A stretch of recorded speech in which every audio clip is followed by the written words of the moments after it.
رمضان سن 8 ہجری میں مکہ فتح ہو گیا، اور وہ جگہ جہاں سے رسول اللہ صلی اللہ علیہ وسلم کو نکالا گیا اور آپ علیہ السلام کے ساتھیوں کو مارا گیا، پیٹا گیا، اور آپ علیہ السلام کے صحابہ میں بعض کو شہید کیا گیا، اور وہاں سے چھپ کر آپ رات کو نکلے تھے۔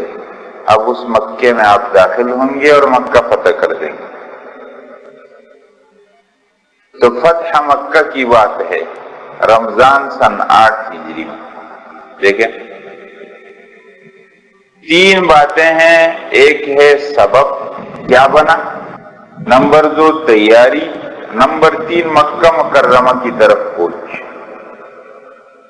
3 باتوں کو بیان کریں گے۔ دیکھیں آپ نے سنا کہ صلح حدیبیہ میں رسول اللہ صلی اللہ علیہ وسلم نے کافروں کے ساتھ صلح کی۔ اس صلح میں یہ بات شامل تھی کہ مکہ مکرمہ کے پاس جتنے قبائل ہیں ان کو اجازت ہے، جو مسلمانوں کے ساتھ ملنا چاہے تو مل جائے، جو کافروں کے ساتھ ملنا چاہے تو مل جائے۔ تو 2 مشہور قبیلے تھے، ایک بنو خزاعہ اور ایک بنو بکر۔ بنو خزاعہ مسلمانوں کے ساتھ مل گئے اور بنو بکر کافروں کے ساتھ مل گئے۔ بات طے ہو گئی، ختم۔ کچھ عرصے کے بعد، یہ سن 8 ہجری ہے، سن 6 ذی القعدہ میں صلح ہوئی۔ کیا ہو گیا؟ یعنی 1 سال اور 10 ماہ بعد ایک مجلس میں بنو بکر قبیلے کے آدمی نے رسول اللہ صلی اللہ علیہ وسلم کی شان میں گستاخی، آپ علیہ السلام کو برے الفاظ کہے۔ بنو خزاعہ جو مسلمانوں کا دوست قبیلہ تھا، اس کے آدمی نے سمجھایا کہ تم غلط باتیں نہیں کرو، تم رسول اللہ صلی اللہ علیہ وسلم کی گستاخی نہیں کرو۔ اس نے اور سخت کہی۔ بنو خزاعہ کے آدمی کو غصہ آیا اور اس نے اس کے سر پر مارا اور اس کا سر پھاڑ دیا۔ بنو بکر کا آدمی اپنے قبیلے کے پاس گیا اور اپنے قبیلے کے لوگوں کو بلایا اور غصہ پیدا ہو گیا، اور بنو بکر نے قریش کو ساتھ ملایا۔ حالانکہ معاہدے میں یہ بات تھی کہ کوئی جنگ لڑائی نہیں ہوگی، اور اگر ہو گئی تو کوئی ساتھ نہیں دے گا، لیکن قریش نے اندر اندر بنو بکر کو مال اور اسلحہ فراہم کیا، اور بنو بکر نے ایک کنویں پر پانی کی ایک جگہ، وہاں پر بنو خزاعہ کے لوگوں کا قتل کیا، حتیٰ کہ بنو خزاعہ اپنی جان بچانے کے لیے حرم میں داخل ہوئے تو حرم میں بھی ان کو مارا، ان کو پناہ ملی نہیں، قریش اور سب نے مل کر ان کو مارا۔ آخر ان کا ایک آدمی رسول اللہ صلی اللہ علیہ وسلم کے پاس پہنچا، عمرو ابن سالم اس کا نام۔ رسول اللہ صلی اللہ علیہ وسلم مسجد نبوی میں تشریف فرماتے مجلس کے اندر کہ عمرو ابن سالم آیا اور مسجد نبوی کے دروازے پر کھڑے ہو کر اس نے کہا، اللہ کے رسول ہمارے ساتھ بڑا ظلم ہو، ہمارا خون گلیوں کے اندر بہا دیا گیا اور ہم کو حرم کے اندر بھی پناہ نہیں ملی، ہم آپ کے پاس فریاد کرنے آئے۔ رسول اللہ صلی اللہ علیہ وسلم نے جب اس کی بات سنی، فرمایا تمہاری مدد کی جائے گی۔ آپ علیہ السلام کو اس بات پر بہت غصہ آیا، لیکن آپ علیہ السلام نے تحقیق کے لیے لوگ بھیجے، فرمایا معلومات کرو۔ جب ایک جماعت گئی اور فرمایا کہ ان کے پاس جا کر ان کو 3 باتیں پیش کرو قریش کو، یا تو بنو خزاعہ کے جو لوگ مارے ہیں ان کی دیت ادا کرو، یا یہ ہے کہ بنو بکر قبیلے کی حمایت چھوڑ دو، یا یہ ہے کہ ہماری تمہاری جو صلح ہوئی حدیبیہ میں وہ ختم۔ ان کا ایک آدمی تھا، اس نے کہا پہلی 2 باتیں تو ہم نہیں مانتے، تیسری بات ہے صلح ختم۔ رسول اللہ صلی اللہ علیہ وسلم کے پاس واپس پیغام۔ کچھ دیر کے بعد بنو خزاعہ کا ایک اور سردار ہے بدیل بن ورقہ، وہ بھی رسول اللہ صلی اللہ علیہ وسلم کے پاس پہنچ گیا اور ساری تفصیلات بتا دی۔ اب 3 باتیں ہو گئی، ایک رسول اللہ صلی اللہ علیہ وسلم کی شان میں گستاخی، نمبر 2 صلح حدیبیہ کی خلاف ورزی، اور نمبر 3 رسول اللہ صلی اللہ علیہ وسلم کے پاس فریاد دیا۔ اب آپ علیہ السلام نے ان 3 اسباب کی بنیاد پر اعلان فرمایا ہم چلیں گے، تیاری کرو۔ اب دوسرا مرحلہ آتا ہے تیاری کا۔ آپ علیہ السلام نے خفیہ اعلان کیا کہ چلنا ہے، کہاں چلنا ہے یہ کسی کو بھی نہیں معلوم، حتیٰ کہ حضرت ابوبکر رضی اللہ تعالیٰ رسول اللہ صلی اللہ علیہ وسلم کے رازدان ہے۔ آپ علیہ السلام ان کے ساتھ ہر خفیہ بات کرتے تھے، لیکن اس دفعہ ان کو بھی نہیں پتہ چلا۔ اپنی بیٹی حضرت عائشہ کے گھر گئے تو حضرت عائشہ سامان باندھ رہی تھی۔ فرمایا عائشہ کیا ارادہ ہے؟ کہا رسول اللہ صلی اللہ علیہ وسلم کا سامان باندھ رہی ہوں۔ تو رسول اللہ صلی اللہ علیہ وسلم کدھر جا رہے ہیں؟ کہا یہ تو مجھے بھی نہیں معلوم۔ آپ علیہ السلام نے اعلان کیا کہ جانا ہے، اور نمبر 2 مدینہ منورہ کے آس پاس جتنے قبائل آباد تھے ان کو بھی پیغام فرما دیے، بھیج دیا کہ سب پہنچ جاؤ کہیں جانا۔ اور نمبر 3 رسول اللہ صلی اللہ علیہ وسلم نے مسجد مدینہ منورہ کے اندر جاسوس پھیلا دیے تاکہ کوئی پیغام باہر نہ نکل جائے، اور مدینہ منورہ کے چاروں طرف راستے رسول اللہ صلی اللہ علیہ وسلم نے بند کر دیے، اور ان پر چوکیدار کھڑے ہو، کوئی باہر سے آئے جائے سب نوٹ کیا جائے، اور اس سب کام کی نگرانی حضرت عمر رضی اللہ تعالیٰ عنہ کرتے تھے۔ حضرت عمر رضی اللہ تعالیٰ عنہ گھومتے تھے، کون کیا کر رہا ہے، اگر مکہ کی طرف کوئی آئے جائے، کوئی نو عارف آدمی دیکھو، کوئی نیا چہرہ دیکھو تو فوراً اس کو روکو، مدینہ کی کوئی بات باہر نہ نکل جائے۔ یہ پوری تیاری رسول اللہ صلی اللہ علیہ وسلم کر رہے ہیں، اور ساتھ دعا فرماتے ہیں، اے اللہ مخبروں کے کانوں پر اور مخبروں کی آنکھوں پر پردہ لگا دے کہ ہماری کوئی بات ان تک نہ پہنچے۔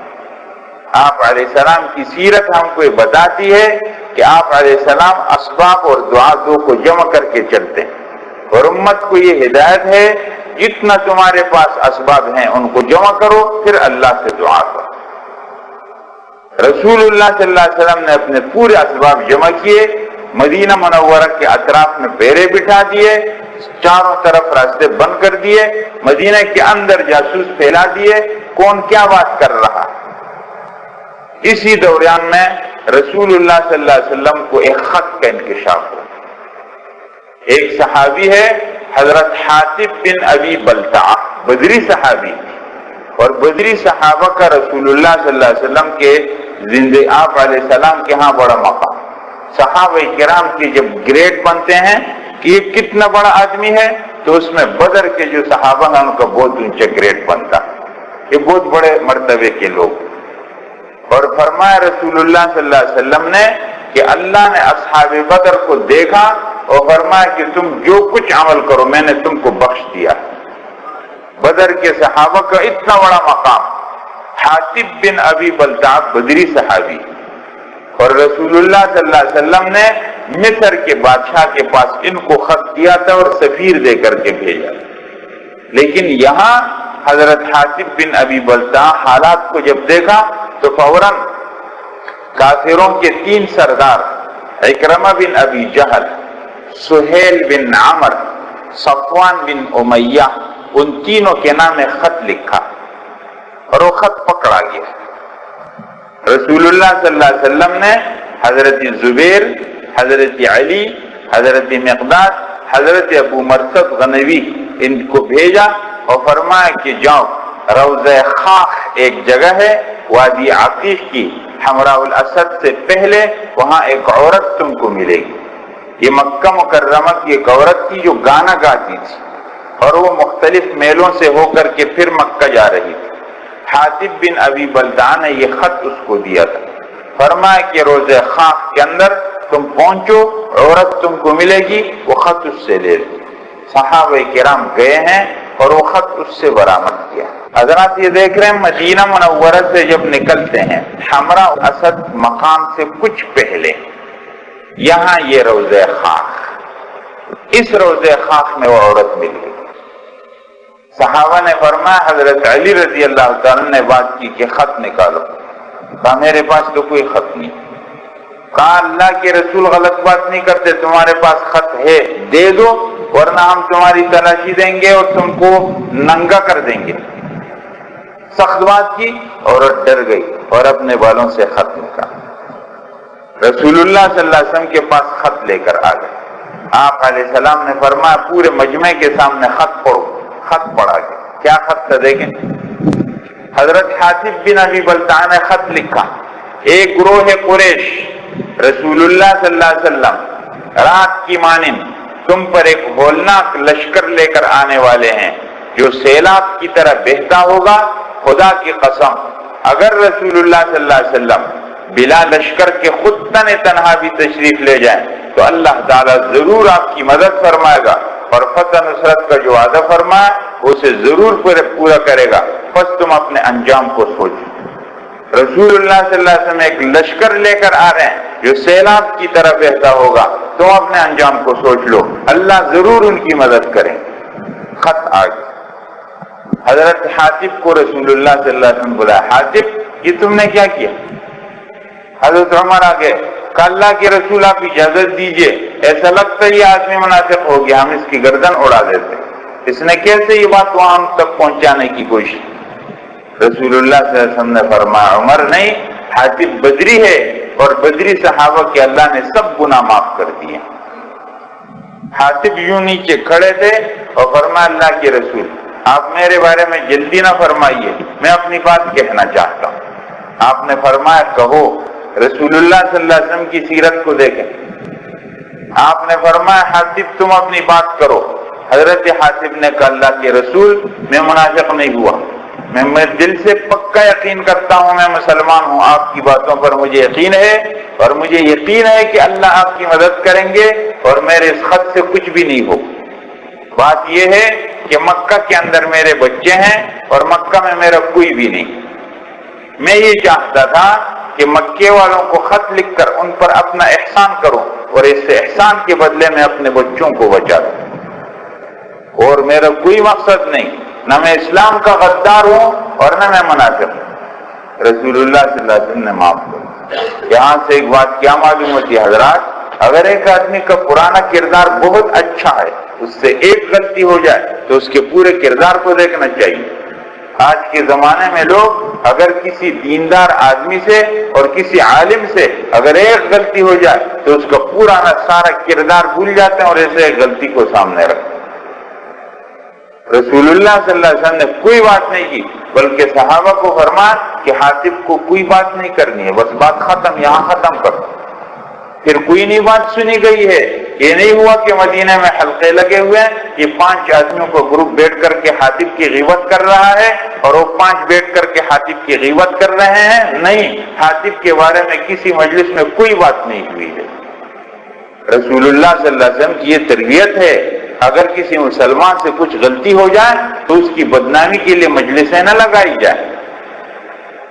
بات ختم ہو گئی, آپ علیہ السلام نے چھوڑ دی. حضرت حاتب کا خط تو پکڑا گیا, بات ختم ہو گئی. اب آپ علیہ السلام اپنے صحابہ کو فرمایا تیاری کرو, جانا. کہاں جانا ہے؟ اپنے جانے سے پہلے رسول اللہ صلی اللہ علیہ وسلم حضرت ابو قتادہ کی قیادت میں ایک جماعت روانہ کی ہے مشرق کی جانب. رسول اللہ صلی اللہ علیہ وسلم اگر مکہ جائیں گے, حضرات مدینہ سے مکہ کس جانب میں ہے؟ جنوب کی جانب میں ہے. یعنی اگر میں مدینہ کے اندر کھڑا ہوں تو آپ سب لوگ مکہ کی جانب میں. مجھ سے رسول اللہ صلی اللہ علیہ وسلم نے حضرت ابو قتادہ کی قیادت میں جماعت روانہ فرمائی نجد کی طرف, مشرق کی جانب, تاکہ لوگ سمجھیں کہ اب رسول اللہ صلی اللہ علیہ وسلم اس کے پیچھے مشرق کی طرف جائیں. بات کو مخفی رکھ رہے ہیں. اور اس کے بعد رسول اللہ صلی اللہ علیہ وسلم جب روانہ ہوئے تو مختلف راستوں کو موڑ کاٹتے ہوئے جا رہے ہیں. کسی کو کچھ اندازہ نہیں کہ مشرق کی طرف ہمارا سفر ہو رہا ہے یا مغرب یا مشرق یا شمال یا جنوب. سفر جاری چل رہے. 10 رمضان کو رسول اللہ صلی اللہ علیہ وسلم نکلے اور آپ کے ساتھ لشکر میں کتنی تعداد؟ 10,000. اور بعض علماء کہتے ہیں کہ مدینہ سے جب آپ نکلے تھے تو 7,000 تعداد تھی، اور بعد میں لوگ ملتے گئے تو 10,000 کا لشکر ہو گیا۔ اور یہاں سے ایک اور بات ثابت ہو گئی، تورات کے اندر، بائبل یہودیوں کی کتاب تورات کے استثناء کے اندر یہ بات لکھی ہے، نبی آخر الزمان کی نشانی ہے کہ 10,000 قدسیوں کی جماعت لے کر کے آئے گا، وہی فتح مکہ کی طرف اشارہ ہے۔ تورات کے اندر یہ بات موجود ہے، تورات کی استثناء ایک اس کا کتاب ہے، اس میں یہ لکھا ہے خداوند سینا سے آیا، یہ موسیٰ علیہ السلام کی طرف اشارہ ہے۔ سعیر سے ان پر آشکارا ہوا، یہ عیسیٰ علیہ السلام کی طرف اشارہ ہے۔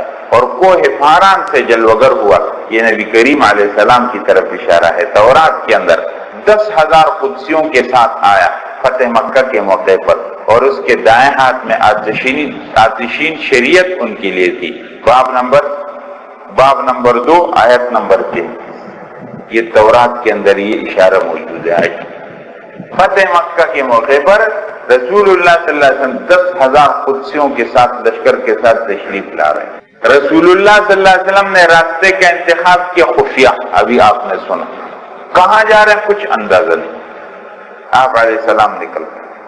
یہاں ایک بات رہ گئی، جب یہ ساری بات ہو گئی اور رسول اللہ صلی اللہ علیہ وسلم کو اطلاع مل گئی، 2 آدمیوں نے، ایک عامر بن سالم نے اور ایک بدیل بن ورقا نے، ادھر سے کافروں کا مشورہ بیٹھ گیا اور دار الندوہ کے اندر کافر جمع ہوئے، کہا کہ یہ تو ہم نے صلح توڑ دی ہے اور ہم نے تو اب طاقت نہیں ہے مسلمانوں سے لڑنے کی، محمد صلی اللہ علیہ وسلم کا تو ہم مقابلہ نہیں کر سکتے، روم کے اتنی بڑی طاقت سے وہ ابھی ٹکرائے ہیں موتا کے اندر، لاکھوں کی تعداد سے مسلمانوں کی جماعت ٹکرائی ہے۔ اور پھر ابو سفیان نے ہرقل کے دربار میں وہ باتیں بھی سنی تھی، وہ سب باتیں ان کے دماغ میں تھی، ان کی ہمت نہیں تھی لڑنے کی۔ اب دار الندوہ کے اندر ان کا مشورہ شروع ہے، لیکن اس مشورے کے 2 بہت اہم ارکان آج اس مجلس کے اندر نہیں ہے۔ حضرات معلوم ہے اس مجلس کے 2 بہت اہم رکن کہ جب قریش کے لوگ مشورے میں بیٹھتے تھے اور وہ کسی مشکل میں پھنستے تھے اور اس مشکل کا حل نکالنے والے جو آدمی تھے وہ عمرو بن العاص تھے، وہ آج ان کی مجلس میں نہیں تھے، وہ رسول اللہ صلی اللہ علیہ وسلم کی مجلس میں چلے گئے۔ اور جب بات حربی تک چلی گئی کہ جنگ لڑی جائے تو جنگ کا ماہر آدمی خالد بن ولید بھی آج ان کے مشورے میں نہیں تھا، وہ جا کے رسول اللہ صلی اللہ علیہ وسلم کے لشکر میں شامل تھے۔ دیر تک یہ عمرو بن العاص اور خالد بن ولید کی بات کرتے رہے، لیکن وہ ان کے پاس تھے نہیں۔ بہرحال ان کے پاس اگر کوئی بچا تھا تو وہ ابو سفیان کو انہوں نے کہا کہ آپ جائیں۔ ابو سفیان رسول اللہ صلی اللہ علیہ وسلم کے پاس مدینہ منورہ میں آیا، سب سے پہلے اپنی بیٹی ام حبیبہ کے گھر گیا۔ ام حبیبہ ابو سفیان کی بیٹی ہے، رسول اللہ صلی اللہ علیہ وسلم کی بیوی ہے، اور یہ وہ عورت ہے جس نے اسلام کے لیے ہجرت کی ہے، مکہ مکرمہ چھوڑا ہے اور اپنا ساری زندگی حبشہ کے اندر گزار دی، اور حبشہ میں اس کے شوہر مرتد ہو گیا، مر گیا، اور پھر اس سے رسول اللہ صلی اللہ علیہ وسلم نے نکاح کر دیا۔ 16 سال کے بعد آج اپنے والد ابو سفیان کو دیکھ رہی، اور جب ابو سفیان اس کے گھر میں گیا ہے اور بستر پر بیٹھنے لگا تو اس نے بستر لپیٹ دیا۔ ابو سفیان نے کہا بیٹی میں اس بستر کے قابل نہیں ہوں یا یہ بستر میرے قابل نہیں۔ ام حبیبہ نے فرمایا آپ اس بستر کے قابل نہیں۔ کہا کیا مطلب ہے؟ کہا آپ مشرک نجس ہیں، یہ رسول اللہ صلی اللہ علیہ وسلم کا پاک بستر ہے۔ حضرات دیکھ رہے ہیں رسول اللہ صلی اللہ علیہ وسلم کی عقیدت اور محبت اور رسول اللہ صلی اللہ علیہ وسلم کے ساتھ تعلق کس درجے کا ہے۔ 16 سال کے بعد اپنا والد ملتا ہے، لیکن یہ والد کون آدمی ہے معلوم ہے آپ کو؟ یہ وہ ہے جو ہر میدان میں کفار کی کمان کرتا ہے اور ہر مقابلے میں رسول اللہ صلی اللہ علیہ وسلم کے مقابلے میں آتا ہے۔ یہاں باپ کے مقابلے میں رسول اللہ کی محبت زیادہ ہے۔ بہرحال ابو سفیان اپنی بیٹی کے بعد پھر رسول اللہ صلی اللہ علیہ وسلم کے پاس گیا اور کہا کہ میں صلح تازہ کرنے کے لیے آیا۔ آپ نے اس سے منہ پھیر دیا، کچھ جواب نہیں دیا۔ ابو سفیان حضرت ابوبکر کے پاس آئے، انہوں نے فرمایا ہم کچھ نہیں کر سکتے۔ حضرت عمر کے پاس آئے، انہوں نے بھی یہ جواب دیا۔ حضرت عثمان کے پاس آئے، کہا عثمان آپ سے مجھے بہت توقع ہے، فرمایا اللہ کے رسول کے مقابلے میں ہم کچھ نہیں کر سکتے۔ حضرت علی کے پاس آئے، انہوں نے بھی یہ جواب دیا۔ حضرت فاطمہ سے سفارش، انہوں نے کہا ہم کچھ نہیں کر سکتے۔ بالکل مایوس ہو گیا تو پھر حضرت علی کو کہا کہ علی مجھے کچھ حل بتاؤ، میں کیا کروں؟ فرمایا تم جا کے اعلان کر دو مسجد کے اندر کہ ہم صلح تازہ کرنا چاہتے۔ ابو سفیان کھڑا ہو کے اعلان کیا اور چلا گیا، اپنی جگہ پہنچا، کہا کیا ہوا؟ کہا میں اعلان کر دیا۔ کہا علی نے تمہارے ساتھ مذاق کیا، اس کا تو کوئی اعتبار نہیں۔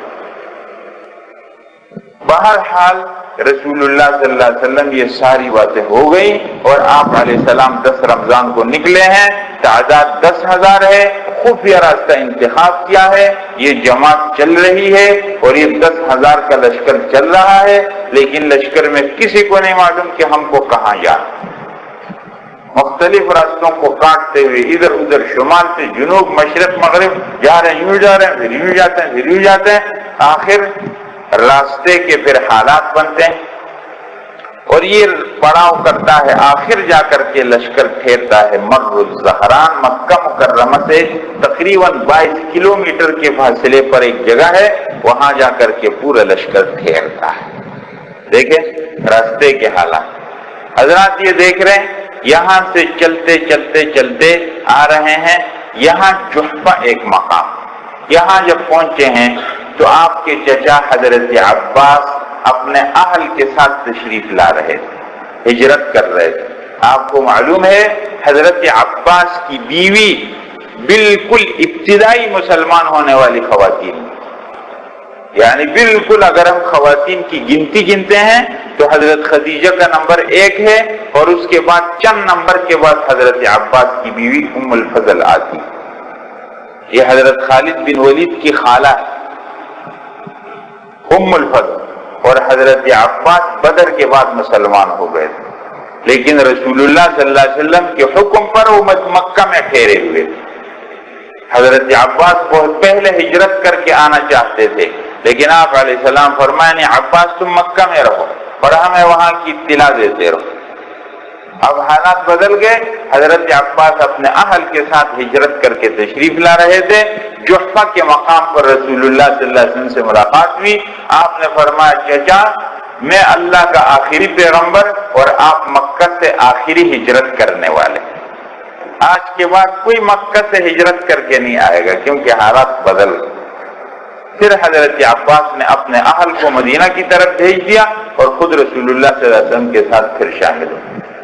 آگے جب جحفہ سے آگے گئے ہیں تو ایک اور جگہ کے اندر رسول اللہ صلی اللہ علیہ وسلم کا ایک چچازاد بھائی ہے ابو سفیان ابن الحارث، یہ ابو سفیان ابن حرب ہے، مشہور ابو سفیان، اور رسول اللہ صلی اللہ علیہ وسلم کا چچازاد بھائی ہے، اس کا نام ابو سفیان ابن حارث ہے، اور ایک رسول اللہ صلی اللہ علیہ وسلم کا پھوپھیزاد بھائی ہے، اس کا نام عبداللہ بن امیہ ہے۔ یہ دونوں آ رہے تھے، آئے سامنے، حضرت ام سلمہ نے ان کی سفارش کی، رسول اللہ صلی اللہ علیہ وسلم نے منہ پھیر دیا، فرمایا ان دونوں آدمیوں نے مجھے مکہ میں بہت ستایا تھا، ان دونوں آدمیوں نے مجھے مکہ میں بہت ستایا، میں ان کے ساتھ نہیں ملنا چاہتا۔ ابو سفیان ابن حارث رسول اللہ صلی اللہ علیہ وسلم کا چچازاد بھائی، کہا اگر آپ نہیں ملنا چاہتے میرے ساتھ تو میں جاؤں گا صحرا کے اندر بھوکا پیاسا مر جاؤں۔ آپ علیہ السلام پھر نرم ہوئے، پھر یہ دونوں آئے اور یہ دونوں بھی مسلمان ہو۔ آگے چلے ہیں، لشکر چل رہا ہے 10,000 کا، اور چلتے چلتے قدید اور عثمان کے بیچ میں قدید ایک جگہ، قدید، یہاں رسول اللہ صلی اللہ علیہ وسلم نے روزہ افطار کر دیا۔ رمضان کا مہینہ ہے، پورے لشکر نے روزہ رکھا تھا۔ آپ علیہ السلام قدید میں جب ٹھہرے تو سب کے سامنے روزہ افطار کر دی اور فرمایا روزہ افطار کر دو، کیونکہ مسافر کو حالت سفر میں روزہ افطار کرنے کی اجازت ہے۔ روزہ افطار ہو گیا، لیکن آپ علیہ السلام کو اطلاع ملی کہ بعض صحابہ روزہ افطار نہیں کرنا چاہتے۔ آپ نے فرمایا یہ نافرمان افطار کرتے۔ یہاں ایک بات کیا معلوم ہوتی ہے کہ اپنے اکیلے کی دینداری ہوتی ہے اور ایک پوری جماعت کا مفاد ہوتا ہے، جماعت کے مفاد کو دیکھنا چاہیے۔ اجتماعی عمل کے مقابلے میں انفرادی عمل چھوڑنا چاہیے۔ اگر میں ایک ایسا نفل عمل کرتا ہوں، ایک ضروری عمل ہے جس میں مجھے چھوڑنے کی اجازت ہے، لیکن میں وہاں پر وہ نفل عمل شروع کرتا ہوں اور پوری جماعت کو نقصان پہنچاتا ہوں، تو یہ ٹھیک نہیں۔ جماعت کا خیال کرنا چاہیے۔ یہاں کیا بات معلوم ہوتی ہے؟ حضرات پوری جماعت ہوتی ہے اور ایک آدمی نوافل میں لگا ہوا اور جماعت اس کے انتظار میں، ادھر نوافل چھوڑ دو، جماعت کا خیال کرو۔ جا رہے ہیں کہیں سفر پہ، اب وہ سب انتظار میں بیٹھے ہوئے کہ فارغ ہو کر آئے اور وہ نوافل میں لگے ہوئے، نوافل پہ نوافل شروع، اپنے اکیلے میں پڑھو۔ جماعت کا خیال کرنا چاہیے۔ بہت ساری باتیں ہیں سے بہرحال قدید کے مقام پر رسول اللہ صلی اللہ علیہ وسلم نے روزہ افطار کر لیا، اس کے بعد گئے ہیں اور یہ دیکھ رہے ہیں حضرات، مکہ مکرمہ تنعیم کے بعد صرف ہے، صرف کے بعد یہ بطن مر ہے، غالباً یہ مر الزہران کا علاقہ، یہاں رسول اللہ صلی اللہ علیہ وسلم پہنچ گئے اور پڑاؤ ڈالے، اس کو وادی فاطمہ بھی کہتے ہیں۔ یہاں رسول اللہ صلی اللہ علیہ وسلم نے لشکر کو ٹھہرا دیا۔ عجیب آپ علیہ السلام کی حکمت، فرمایا لشکر کو بالکل منتشر ہو جاؤ، اور جب پورے لشکر کے لیے کھانا پکتا تھا تو پورا گروپ ایک کھانا بناتا، فرمایا اس دفعہ ہر آدمی اپنی الگ آگ جلائے۔ 10,000 آدمیوں نے 10,000 آگ جلائی، پورے جنگل کے اندر آگ پھیل گئی، دور دور تک آگ نظر آ رہی، دور دور تک آگ نظر آ رہی۔ آپ علیہ السلام کی حکمت تھی کہ کافروں کے دل میں روک پڑ جائے اور ہم مکہ میں امن کے ساتھ داخل ہو جائے اور کوئی خون نہ بہے اور کافر لڑنے کی ہمت ہی نہ کرے، اس لیے آپ علیہ السلام نے یہ، اور پھر وہاں پر پہرا لگ گیا، اور اس پہرے کے ذمہ دار بھی حضرت عمر رضی اللہ تعالیٰ۔ اس کے بعد آپ علیہ السلام وہاں ٹھہرے ہوئے اور دیکھتے ہیں کافروں نے جب دیکھا سامنے پوری آگ لگی ہوئی، تو کافروں کے 3 آدمی ہیں، ابو سفیان مشہور، حکیم ابن حزام اور بدیل بن ورقہ، وہی بنو خزاعہ کے، یہ تینوں آئے۔ بدیل کو تو سب بات معلوم ہے لیکن بتاتا نہیں، اور یہ دونوں ساتھ ہیں۔ ابو سفیان نے کہا یہ پتہ نہیں کون سی آگ لگی ہوئی، اس نے کہا یہ خزاعہ قبیلے کی ہوگی، کہا خزاعہ قبیلے کی اتنی آگ نہیں۔ ابھی بات چیت کر رہے تھے، آ رہے تھے، سامنے سے دیکھ رہے تھے کہ جو مسلمانوں کے پہرے دار تھے انہوں نے ان کو پکڑ لیا اور ابو سفیان گرفتار ہوئے۔ حضرت عباس رضی اللہ تعالیٰ رسول اللہ صلی اللہ علیہ وسلم کے چچا وہ حالات کو دیکھ رہے تھے، انہوں نے کہا کہ اگر رسول اللہ صلی اللہ علیہ وسلم اس طرح پہنچ گئے تو حالات خراب ہوں گے، اس لیے کہا کہ میں پہلے سے جاتا ہوں، مکے والوں کو خبر کرتا ہوں کہ تم آ کر کے پہلے ملاقات کرو ورنہ تمہاری خیر نہیں۔ رسول اللہ صلی اللہ علیہ وسلم کی اونٹنی قصواں پر حضرت عباس سوار ہوئے اور جا رہے تھے، دیکھا تو کچھ باتیں سنی، جب قریب میں گئے تو حضرت ابو سفیان کو مسلمانوں نے پکڑا ہوا، فرمایا یہ میرے حوالے۔ ابو سفیان کو اپنے ساتھ بٹھایا، کہا ابو سفیان ابھی کیا ہوگا؟ کہا میری سمجھ میں تو کچھ بھی نہیں آ رہا، آپ بتاؤ کیا ہوگا؟ کہا اب تمہاری خیر نہیں۔ کہا ابو الفضل میرے ساتھ بھلائی کرو، میرے اوپر رحم کرو۔ کہا میں تمہیں رسول اللہ صلی اللہ علیہ وسلم کے پاس لے جاتا ہوں، تمہاری سفارش کرتا ہوں، ہو گیا تو ہو جائے۔ ابو سفیان کو حضرت عباس رضی اللہ تعالیٰ لے کر آ رہے ہیں، درمیان میں دیکھتے ہیں صحابہ، لیکن رسول اللہ صلی اللہ علیہ وسلم کی اونٹنی ہے تو کچھ کہتے نہیں۔ حضرت عمر نے دیکھ لیا، حضرت عباس رسول اللہ صلی اللہ علیہ وسلم کی اونٹنی پر سوار ہے، ابو سفیان پیچھے دوڑتے دوڑتے آئے، حضرت رسول اللہ صلی اللہ علیہ وسلم کے خیمے میں پہنچ گئے اور یہ بھی پہنچ گئے کہ اللہ کے رسول یہ بہت بڑا دشمن آ گیا ہے اور اس کو مارنا چاہیے۔ حضرت عباس نے فرمایا کہ میں اس کو امان دے چکا ہوں۔ رسول اللہ صلی اللہ علیہ وسلم نے فرمایا عباس ابھی تم لے جاؤ ابو سفیان کو، کل صبح ہم ملیں گے۔ ابو سفیان کو لے گیا۔ اس درمیان میں صبح کی نماز ہو گئی، صبح فجر کی اذان ہو گئی اور سارے مسلمان لشکر 10,000 کا اٹھ گیا اور نماز کی تیاری شروع ہو گئی، نقل و حرکت شروع ہو گئی۔ ابو سفیان حیران پریشان ہے کہ پتہ نہیں کس چیز کی تیاری ہے، اور ابو سفیان کو منظر بھی یاد آیا کہ آج سے کچھ سال پہلے مسلمانوں کے حضرت خبیب بن عدی اور زید ابن دسنہ اور ان حضرات کو تنعیم ہی کے مقام پر سولی پر چڑھایا گیا تھا۔ ابو سفیان کے آنکھوں میں وہ منظر ہے اور وہ دیکھ رہا ہے کہ شاید ابھی میرے ساتھ وہ ہونے والا ہے۔ حضرت عباس سے پوچھا کہ عباس یہ کیا چیز ہے؟ کہا کچھ بھی نہیں ہے، مسلمان نماز فجر کی تیاری کر رہے ہیں۔ بہرحال نماز فجر سے پہلے حضرت عباس رسول اللہ صلی اللہ علیہ وسلم کی خدمت میں لیا ابو سفیان کو۔ جب آئے رسول اللہ صلی اللہ علیہ وسلم نے ابو سفیان سے فرمایا، ابو سفیان تیری سمجھ میں اب تک نہیں آیا کہ اللہ کا کوئی شریک نہیں ہے، اللہ وحدہ لا شریک لہ ہے۔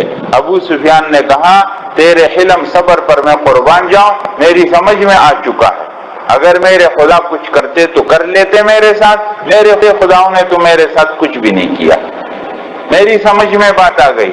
کہا ابو سفیان تیری سمجھ میں اب تک نہیں آیا کہ میں اللہ کا رسول ہوں، میں اپنی طرف سے بات نہیں کرتا، میں اللہ کی بات مخلوق کو پہنچاتا ہوں، تیری سمجھ میں اب تک بات نہیں آئی۔ ابو سفیان نے کہا تیرے حلم صبر پر قربان جاؤں، اب تک مجھے یہ بات سمجھ میں نہیں آئی۔ حضرت عباس نے کہا ابو سفیان کیا ظلم کرتا ہے؟ تم مرنے جا رہا ہے، اپنے آپ کو بچانا ہے تو اسلام میں داخل ہو جاؤ۔ ابو سفیان نے کلمہ پڑھ لیا۔ جموم کی مسجد ہے آج بھی، یہاں ابو سفیان مسلمان ہوا تھا۔ یہ مر الزہران کے اندر ایک مسجد ہے، یہاں رسول اللہ صلی اللہ علیہ وسلم نمازیں پڑھتے تھے اور ابو سفیان مسلمان ہو گیا، اور رسول اللہ صلی اللہ علیہ وسلم نے حضرت عباس سے فرمایا کہ ابو سفیان کو اپنے پہلو میں کھڑا کرو، نماز فجر میں ان کو شریک کرو۔ اور جب نماز فجر سے مسلمان فارغ ہوئے، ابو سفیان حیران پریشان متاثر، کہا عباس یہ کیا طریقہ تھا؟ کہا یہ مسلمان نماز پڑھتے ہیں۔ ابو سفیان مسلمانوں کے اس طریقے سے نہایت متاثر ہو چکا تھا۔ رسول اللہ صلی اللہ علیہ وسلم کے اشارے پر پوری 10,000 کی جماعت آپ کے ساتھ اٹھتی بیٹھتی تھی۔ جب آپ علیہ السلام رکوع میں تو پورا 10,000 کا لشکر رکوع میں، اور جب رسول اللہ صلی اللہ علیہ وسلم کھڑے ہوتے پورے 10,000 کا لشکر کھڑا ہوتا، اور جب رسول اللہ صلی اللہ علیہ وسلم سجدے میں تو 10,000 کا لشکر سجدے میں جاتا۔ ابو سفیان مسلمانوں کی اس اطاعت کو دیکھ کر حیران ہو چکا تھا اور اس کے دل میں اسلام جا چکا تھا، لیکن اب تک کچھ اثر باقی تھا۔ جب نماز فجر ختم ہو گئی، حضرت عباس نے کہا اللہ کی رسول اب ہم چلتے ہیں مکہ، آپ کے جانے سے پہلے ہم جاتے ہیں تاکہ زیادہ خون خرابہ نہ ہو جائے۔ آپ نے فرمایا ٹھیک ہے، رخصت ہو گئے۔ تو پھر رسول اللہ صلی اللہ علیہ وسلم نے بلایا، فرمایا کہ تم ابو سفیان کو ابھی مت لے جاؤ، ان کو ایک جگہ پر کھڑا کرو جہاں سے پورے اسلامی لشکر کا یہ تماشا کرے۔ حضرت عباس نے رسول اللہ صلی اللہ علیہ وسلم سے ابو سفیان کے لیے خصوصیت بھی مانگی۔ اللہ کے رسول ابو سفیان فخر کو پسند کرتا ہے تو آپ ان کے لیے کوئی خاص اعلان فرما دیجئے۔ رسول اللہ صلی اللہ علیہ وسلم نے فرمایا مکے میں یہ اعلان کر دو کہ جو ابو سفیان کے گھر میں داخل ہو جائے اس کو امن۔ بہرحال ابو سفیان کھڑا ہو گیا ایک اونچی جگہ میں، ایک تنگ سی جگہ سے۔ رسول اللہ صلی اللہ علیہ وسلم نے حکم فرمایا کہ تیاری کرو، چلنا ہے۔ ابو سفیان کھڑا ہے حضرت عباس کے ساتھ اور اسلامی لشکر کے دستے گزر رہے ہیں۔ سب سے پہلا دستہ گزرا ہے جس پر خالد بن ولید کی قیادت تھی، بنو سلیم اور دوسرے قبائل فزارہ وغیرہ سب شریک تھے، جا رہے تھے، گزر رہے تھے۔ ابو سفیان نے کہا کون لوگ ہیں؟ کہا بنو سلیم۔ اس کے بعد دوسرا دستہ گزرا ہے بنو غفار کا، جس کے جھنڈا حضرت ابو ذر غفاری کے ہاتھ میں تھا۔ گزرتے گزرتے آخر میں انصار کا دستہ آیا جو زیروں کے اندر بند ہے اور خود انہوں نے پہنے ہوئے پورے جاہ و جلال کے ساتھ لشکر جا رہا ہے۔ حضرت ابو سفیان کھڑے دیکھ رہے ہیں۔ چلتے چلتے جھنڈا جس کے ہاتھ میں تھا وہ حضرت سعد بن عبادہ تھے۔ انہوں نے یوں ابو سفیان کو جب دیکھا تو جوش میں آئے اور کہا الیوم یوم الملحمہ الیوم تستحل الکعبہ، آج خونریز جنگ ہوگی اور آج لڑائی ہوگی اور آج کعبے کی حرمت بھی حلال ہو جائے گی۔ گزر گئے۔ اس کے بعد رسول اللہ صلی اللہ علیہ وسلم مہاجرین کے ساتھ گزر رہے تھے۔ حضرت زبیر کے ہاتھ میں جھنڈا تھا، اور رسول اللہ صلی اللہ علیہ وسلم یوں گزر رہے تھے. ابو سفیان دیکھ کر حیران رہ گیا. حضرت عباس کو کہتا ہے تیرے بھتیجے کی سلطنت بہت بڑی ہے. حضرت عباس نے فرمایا سلطنت نہیں ہے، یہ نبوت و رسالت. ابو سفیان کو دوسرا فرق سمجھا دیا. ابو سفیان نے کہا محمد صلی اللہ علیہ وسلم آج کیا لڑائی کا دن ہے؟ آپ اپنی قوم کو ماریں گے؟ فرمایا نہیں. کہا تو آپ کے ساتھی سعد بن عبادہ نے تو ایسی بات کی ہے. آپ نے فرمایا نہیں، الیوم یوم المرحمہ، آج تو رحمت کا دن. اور حضرت سعد سے جھنڈا لے لیا آپ علیہ السلام نے اور ان کے بیٹے قیس کو دے دیا. تنبیہ بھی کر دی اور ساتھ پھر بھی حوصلہ رکھا کہ ان کے بیٹے کو دے دیا. خیر، اس کے بعد یہ لشکر چلا. یہ تین باتیں آپ کے سامنے پوری ہو گئی. اب اسلامی لشکر اندر داخل ہوگا، لیکن یہاں مر الزہران میں وہ مسجد آپ دیکھیں جہاں یہ باتیں ہوئی. حضرات یہ دیکھ رہے ہیں پتن مر، یہ ہے مر الزہران. یہاں اسلامی لشکر ٹھہرا تھا اور یہاں رسول اللہ صلی اللہ علیہ وسلم نمازیں پڑھتے تھے. اور یہاں ابو سفیان، حکیم بن حزام، بدیل بن ورقہ یہ حضرات مسلمان ہو گئے تھے. یہ ہے وہ مسجد جموم کی مسجد، مسجد فتح. یہاں رسول اللہ صلی اللہ علیہ وسلم نے مکہ میں داخل ہونے سے قبل نمازیں پڑھی تھی اور یہاں پر وہ حضرات مسلمان ہو گئے تھے. ابو سفیان، حکیم بن حزام، بدیل بن ورقہ. جب رسول اللہ صلی اللہ علیہ وسلم فجر کی نماز پڑھی تو آپ علیہ السلام نے بئر ذی طوا، بئر طوا یہ ایک کنواں ہے، یہاں پر علیہ السلام نے غسل کیا اور پھر مکہ کی طرف روانہ ہو.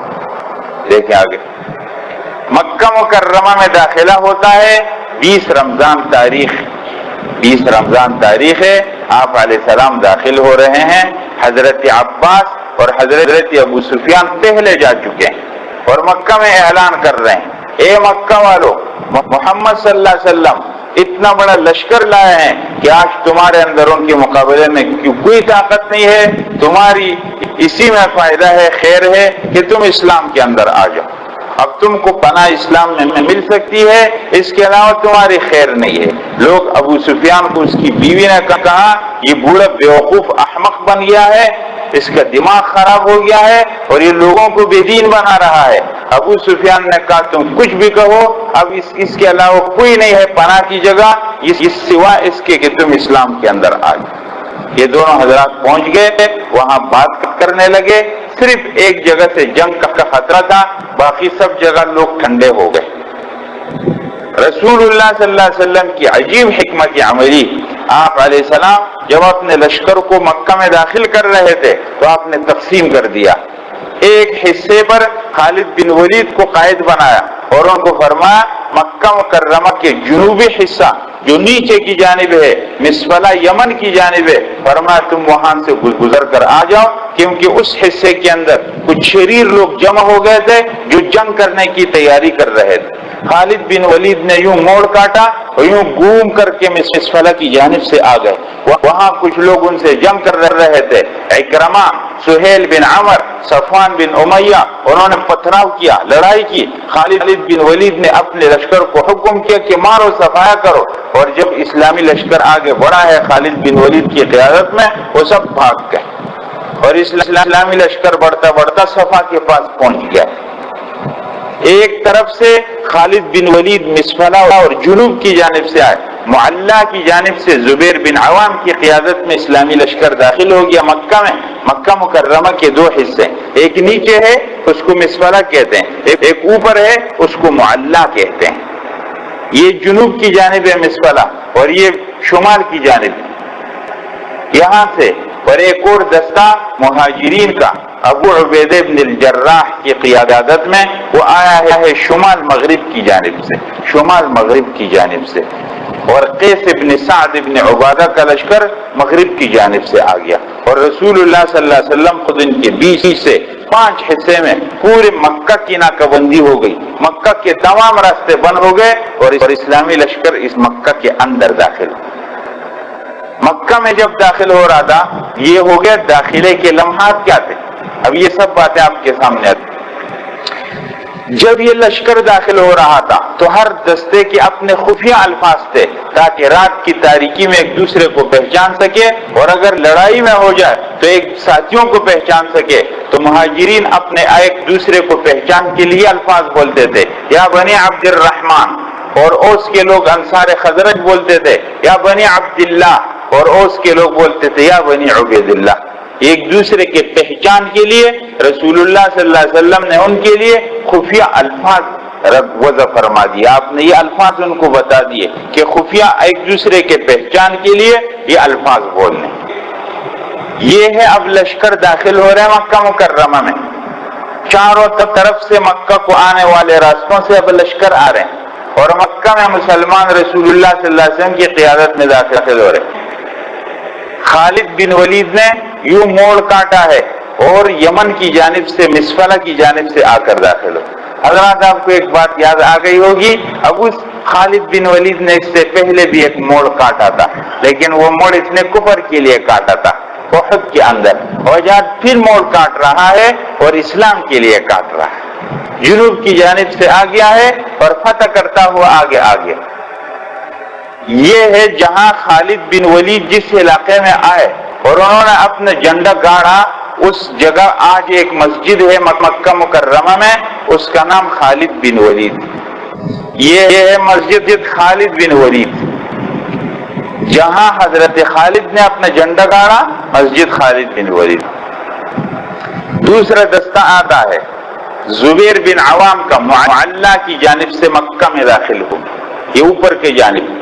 تیسرا قیس بن عبادہ مغربی جانب سے آگے مکہ مکرمہ، اور ابو عبیدہ بن الجراح یہ آگے شمال مغرب کی جانب سے مکہ میں، اور آگے یہ خود رسول اللہ صلی اللہ علیہ وسلم داخل ہو گئے ہیں، اور یہاں آپ کے لیے خیمہ لگایا گیا۔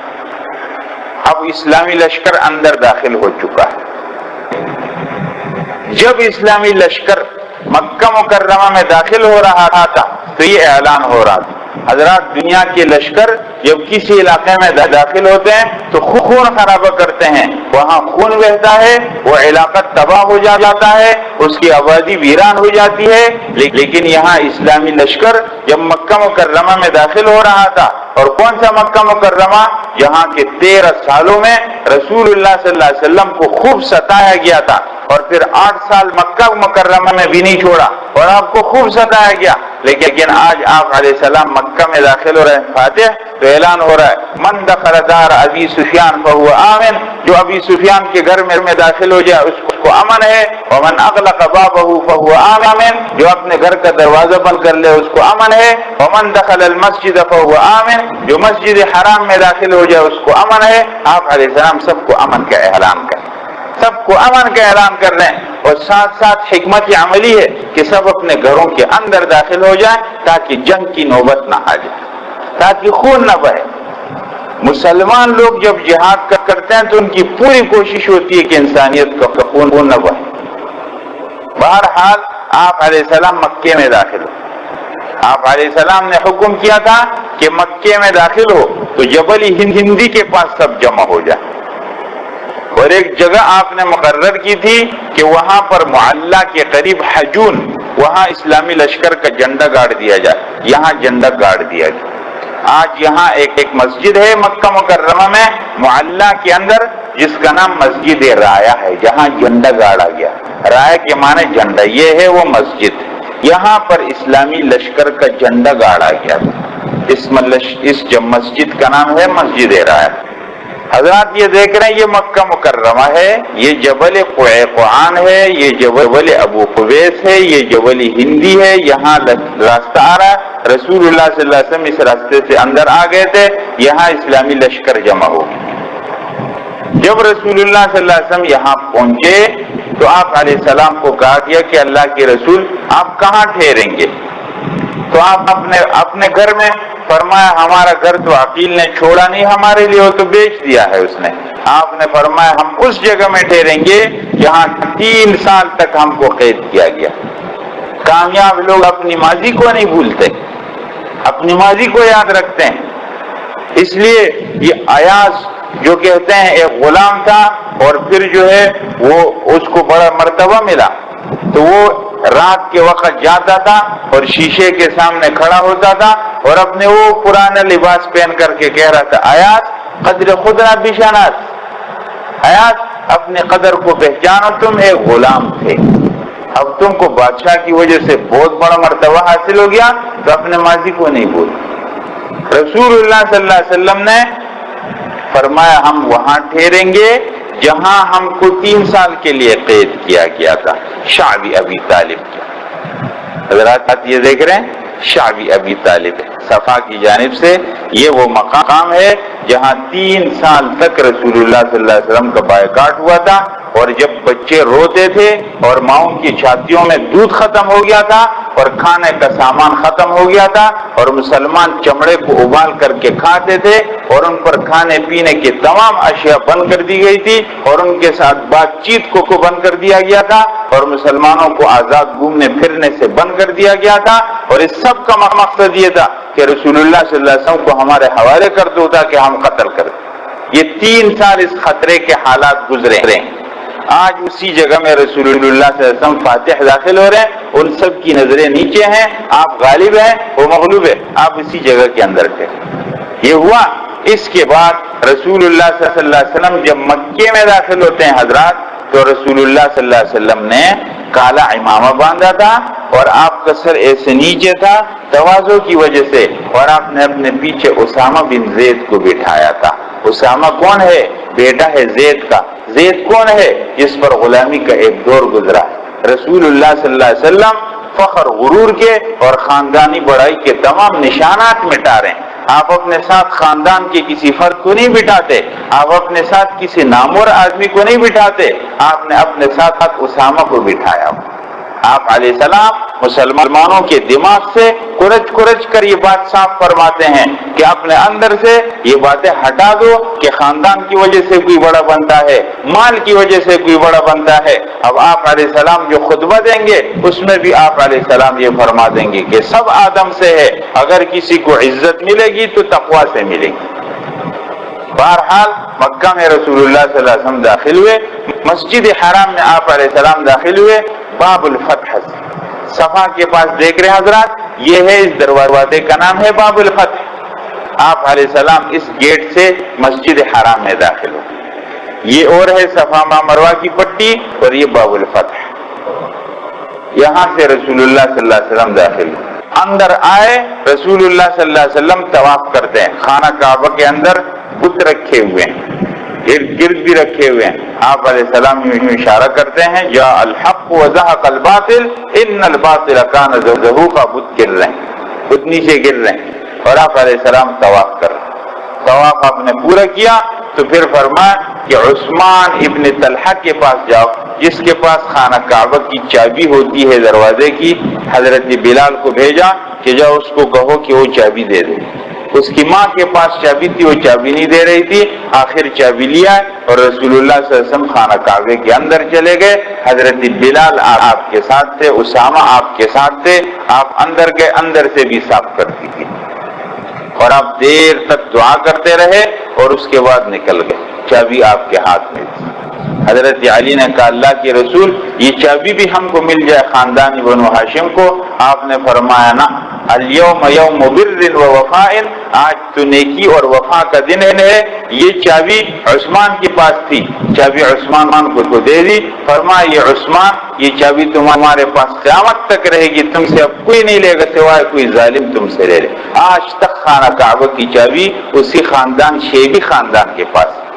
اور ایک دن تھا جب رسول اللہ صلی اللہ علیہ وسلم مکہ مکرمہ کے سالوں میں اکیلے مظلوم تھے اور یہ کفار مکہ کی ظلم کرتے تھے، تو آپ نے ایک دن عثمان کو کہا تھا کہ عثمان خانہ کعبہ کی چابی دے دو، اندر جانا ہے۔ اس نے بہت برا بھلا کہا کوئی چابی نہیں ہے تمہارے لیے۔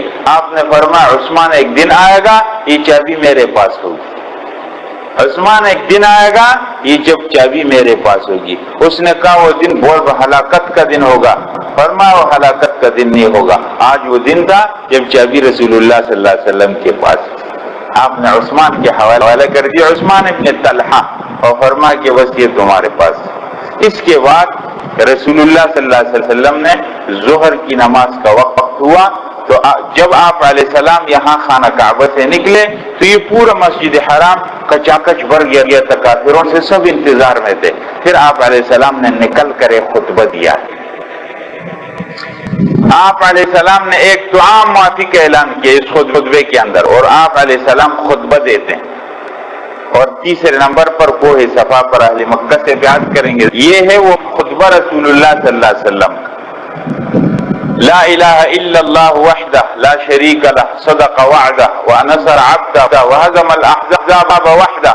اللہ کے سوا کوئی معبود نہیں، وہ اکیلا ہے، اس کا کوئی شریک نہیں، اس نے اپنے وعدے کو سچا کیا، اپنے بندے کی مدد کی، تمام لشکروں کو اس نے اکیلے شکست دے دی۔ الا کل مأثرۃ او مال او دم فهو تحت قدمی ہاتین۔ جو کوئی فخر و غرور کے طریقے تھے، یا کوئی مالی جھگڑا ہے یا کوئی خون کا جھگڑا ہے، آج میں اپنے پاؤں کے نیچے ان کو روند رہا ہوں، وہ میرے دونوں پاؤں کے نیچے ہے۔ اور پھر فرمایا اے معاشر قریش ان اللہ قد اذهب عنکم نخوۃ الجاہلیہ وتعظمها بالآباء۔ اللہ تعالیٰ نے تمہارے اندر سے جاہلیت پر فخر و غرور اور اپنے آبا پر بڑائی کے دعوے وہ سب اللہ تعالیٰ نے ختم کر دیے۔ الناس من آدم، سب لوگ آدم سے پیدا ہے، وہ آدم من تراب، اور آدم علیہ السلام مٹی سے پیدا۔ پھر آپ علیہ السلام نے یہ آیت پڑھی، اے لوگو انا خلقناکم من ذکر و انثی، ہم نے تم کو ایک مرد ایک عورت سے بنایا، وجعلناکم شعوبا وقبائل لتعارفوا، اور تم کو مختلف قبیلوں خاندانوں میں تقسیم کیا تاکہ ایک دوسرے کو پہچان سکو۔ ان اکرمکم عند اللہ اتقاکم، تم میں اللہ کے نزدیک عزت والا وہ ہے جو اللہ سے ڈرنے والا ہو، بے شک اللہ علم خبر والے۔ پھر اس کے بعد آپ علیہ السلام قریش کی طرف متوجہ ہوئے اور فرمایا اے معاشر قریش ما ترون انی فاعل بکم، تم کیا دیکھتے ہو کہ میں تمہارے ساتھ اب کیا سلوک کروں گا؟ انہوں نے کہا خیر آپ اچھا سلوک کریں گے، اخ کریم وابن اخ کریم، آپ ہمارے اچھے بھائی اور ہم ہمارے اچھے بھائی کے بیٹے ہیں۔ آپ نے فرمایا فانی اقول لکم کما قال یوسف لاخوته، میں تم کو وہی کہوں گا جو یوسف علیہ السلام نے اپنے بھائیوں کو کہا تھا، لا تثریب علیکم اليوم، آج کے دن تم پر کچھ ملامت نہیں۔ آپ علیہ السلام اپنے 13 سال کی اس ظلم کی زندگی کو اور اپنے 8 سال کی مدینہ کی اس زندگی کو، پورے ظلم کا مقابلہ پر آپ علیہ السلام آج بھلا دیتے۔ فرمایا تم پر کوئی ملامت نہیں ہے، اذهبوا فانتم الطلقاء، آپ جاؤ تم سب کے سب آزاد آزاد۔ رسول اللہ صلی اللہ علیہ وسلم کا یہ اعلان کرنا تھا، آپ نے مکہ کو فتح کیا تھا، اور اس اعلان سے آپ نے مکہ والوں کے دلوں کو بھی فتح کر لیا اور پورا مکہ مسلمان ہو گیا آپ علیہ السلام کی اس خطبے سے۔ اس کے بعد رسول اللہ صلی اللہ علیہ وسلم نے حضرت بلال کو حکم کیا کہ بلال خانہ کعبہ کی چھت پر چڑھ کر اذان دے دو۔ حضرات حالات کیسے بدلتے ہیں اور زندگی کے اوراق کیسے پلٹتے ہیں۔ کیا دن تھے، ایک وہ دن تھا مکہ کے اندر جب بلال کو زمین پر گھسیٹا جاتا تھا، اور جب بلال کے سینے پر پتھر رکھ دیا جاتا اور بلال اس تپتی ہوئی ریت پر ہل بھی نہیں سکتا تھا، اور اس وقت کہتا تھا احد احد۔ آج دن بدل گئے، آج اللہ کے رسول فرماتے بلال کعبے کی چھت پر چڑھ کر یہ اعلان کرو۔ رسول اللہ صلی اللہ علیہ وسلم کے اعلان، اور حضرت بلال چڑھ گئے خانہ کعبہ کی چھت پر اذان دے رہے، اذان گونج رہی ہے، اذان گونج رہی ہے۔ حضرت بلال اللہ عزت دیتے ہیں تو کیسے دیتے ہیں؟ خانہ کعبہ کے پاس حضرات یہ دیکھ رہے ہیں چھوٹی سی دیوار ہے، اس چھوٹی سی دیوار کو حتیم کہتے ہیں۔ اس کے اندر 3 بڑے بڑے لوگ بیٹھے ہوئے تھے کفار کے۔ اب تو ایک مسلمان ہو چکا ہے ابو سفیان، ایک کا نام عتاب بن اسید اور تیسرے کا نام سفیان بن حارث بن ہشام۔ آپس میں بات کرتے ہیں، کہتے ہیں بہت اچھا ہو گیا کہ میرا باپ نہیں رہا، ورنہ آج اس کالے کو دیکھتا کہ خانہ کعبہ کی چھت پر چڑھا ہے تو اس کو بہت زیادہ افسوس ہو جاتا۔ دونوں یہ بات کر رہے تھے۔ ابو سفیان کو کہتے ہیں ابو سفیان تیرا کیا خیال ہے، کیا آپ کیا کہتے ہیں؟ ابو سفیان نے کہا میں کچھ بھی نہیں کہتا ہوں، اگر میں نے کچھ کہہ دیا تو یہ پتھر رسول اللہ صلی اللہ علیہ وسلم کو بتا دے۔ کچھ دیر کے بعد رسول اللہ صلی اللہ علیہ وسلم تشریف لا، فرمایا تم لوگ 3 کیا بات کر رہے تھے؟ تم 3 یہ بات کر رہے تھے؟ دونوں باقی بھی مسلمانوں کا اللہ کے رسول، آپ یقینا اللہ کے رسول۔ پورا مکہ مسلمان ہو گیا۔ اس کے بعد رسول اللہ صلی اللہ علیہ وسلم صفا کے پہاڑ پر چڑھے۔ حضرات یہ دیکھ رہے صفا کا پہاڑ، رسول اللہ صلی اللہ علیہ وسلم یہاں بیٹھ کر اہل مکہ سے بیعت لے رہے ہیں اور پورا مکہ اسلام میں آ گیا. اذا جاء نصر اللہ والفتح ورأيت الناس يدخلون في دين الله افواجا. فوج در فوج اسلام کے اندر داخل ہو رہے تھے اور آپ علیہ السلام اسی صفا کی پہاڑی پر بیٹھے ہوئے سب سے بیعت کر رہے تھے. مرد آ رہے تھے، عورتیں آ رہی تھی. مردوں سے آپ مصافحہ کرتے، عورتوں سے مصافحہ نہیں کرتے تھے. پورا مکہ اسلام میں آ رہا تھا. حضرات پھر دیکھے بات کو، حالات کیسے بدلتے ہیں. ایک وہ دن تھا جہاں اکیلے رسول اللہ صلی اللہ علیہ وسلم نے کھڑے ہو کر آواز لگائی تھی اور کافروں نے آپ کی مخالفت کی تھی اور سب آپ کے خلاف ہو گئے تھے. آج وہی صفا ہے، رسول اللہ صلی اللہ علیہ وسلم اس پر بیٹھے ہوئے اور سب آپ کے ہاتھ پر بیعت کر کے مسلمان ہوئے. رسول اللہ صلی اللہ علیہ وسلم مکہ مکرمہ فتح کرنے کے بعد پھر مکہ میں اقامت کی ہے 10 یا 19 روز. آپ علیہ السلام مقیم رہے اور اس میں 3 اہم باتیں. اہل مکہ اسلام قبول کر جو درجوق اسلام میں آ رہے ہیں. آپ علیہ السلام نے صرف مکہ کی زمین اور علاقے کو نہیں فتح کیا، مکہ کے رہنے والے لوگوں کے دلوں کو بھی آپ نے فتح کیا اور وہ سب کے سب اسلام میں آ گئے. دوسری بات، کچھ گستاخان رسول تھے، ان کے قتل کا اعلان ہوا تھا. اشتہاری قسم کے مجرم تھے، اعلان ہوا تھا کہ جہاں پائے جائیں وہ قتل کر دیے جائیں. 15 فہرستیں 15 لوگوں کی، اس میں کچھ خواتین اور کچھ مرد.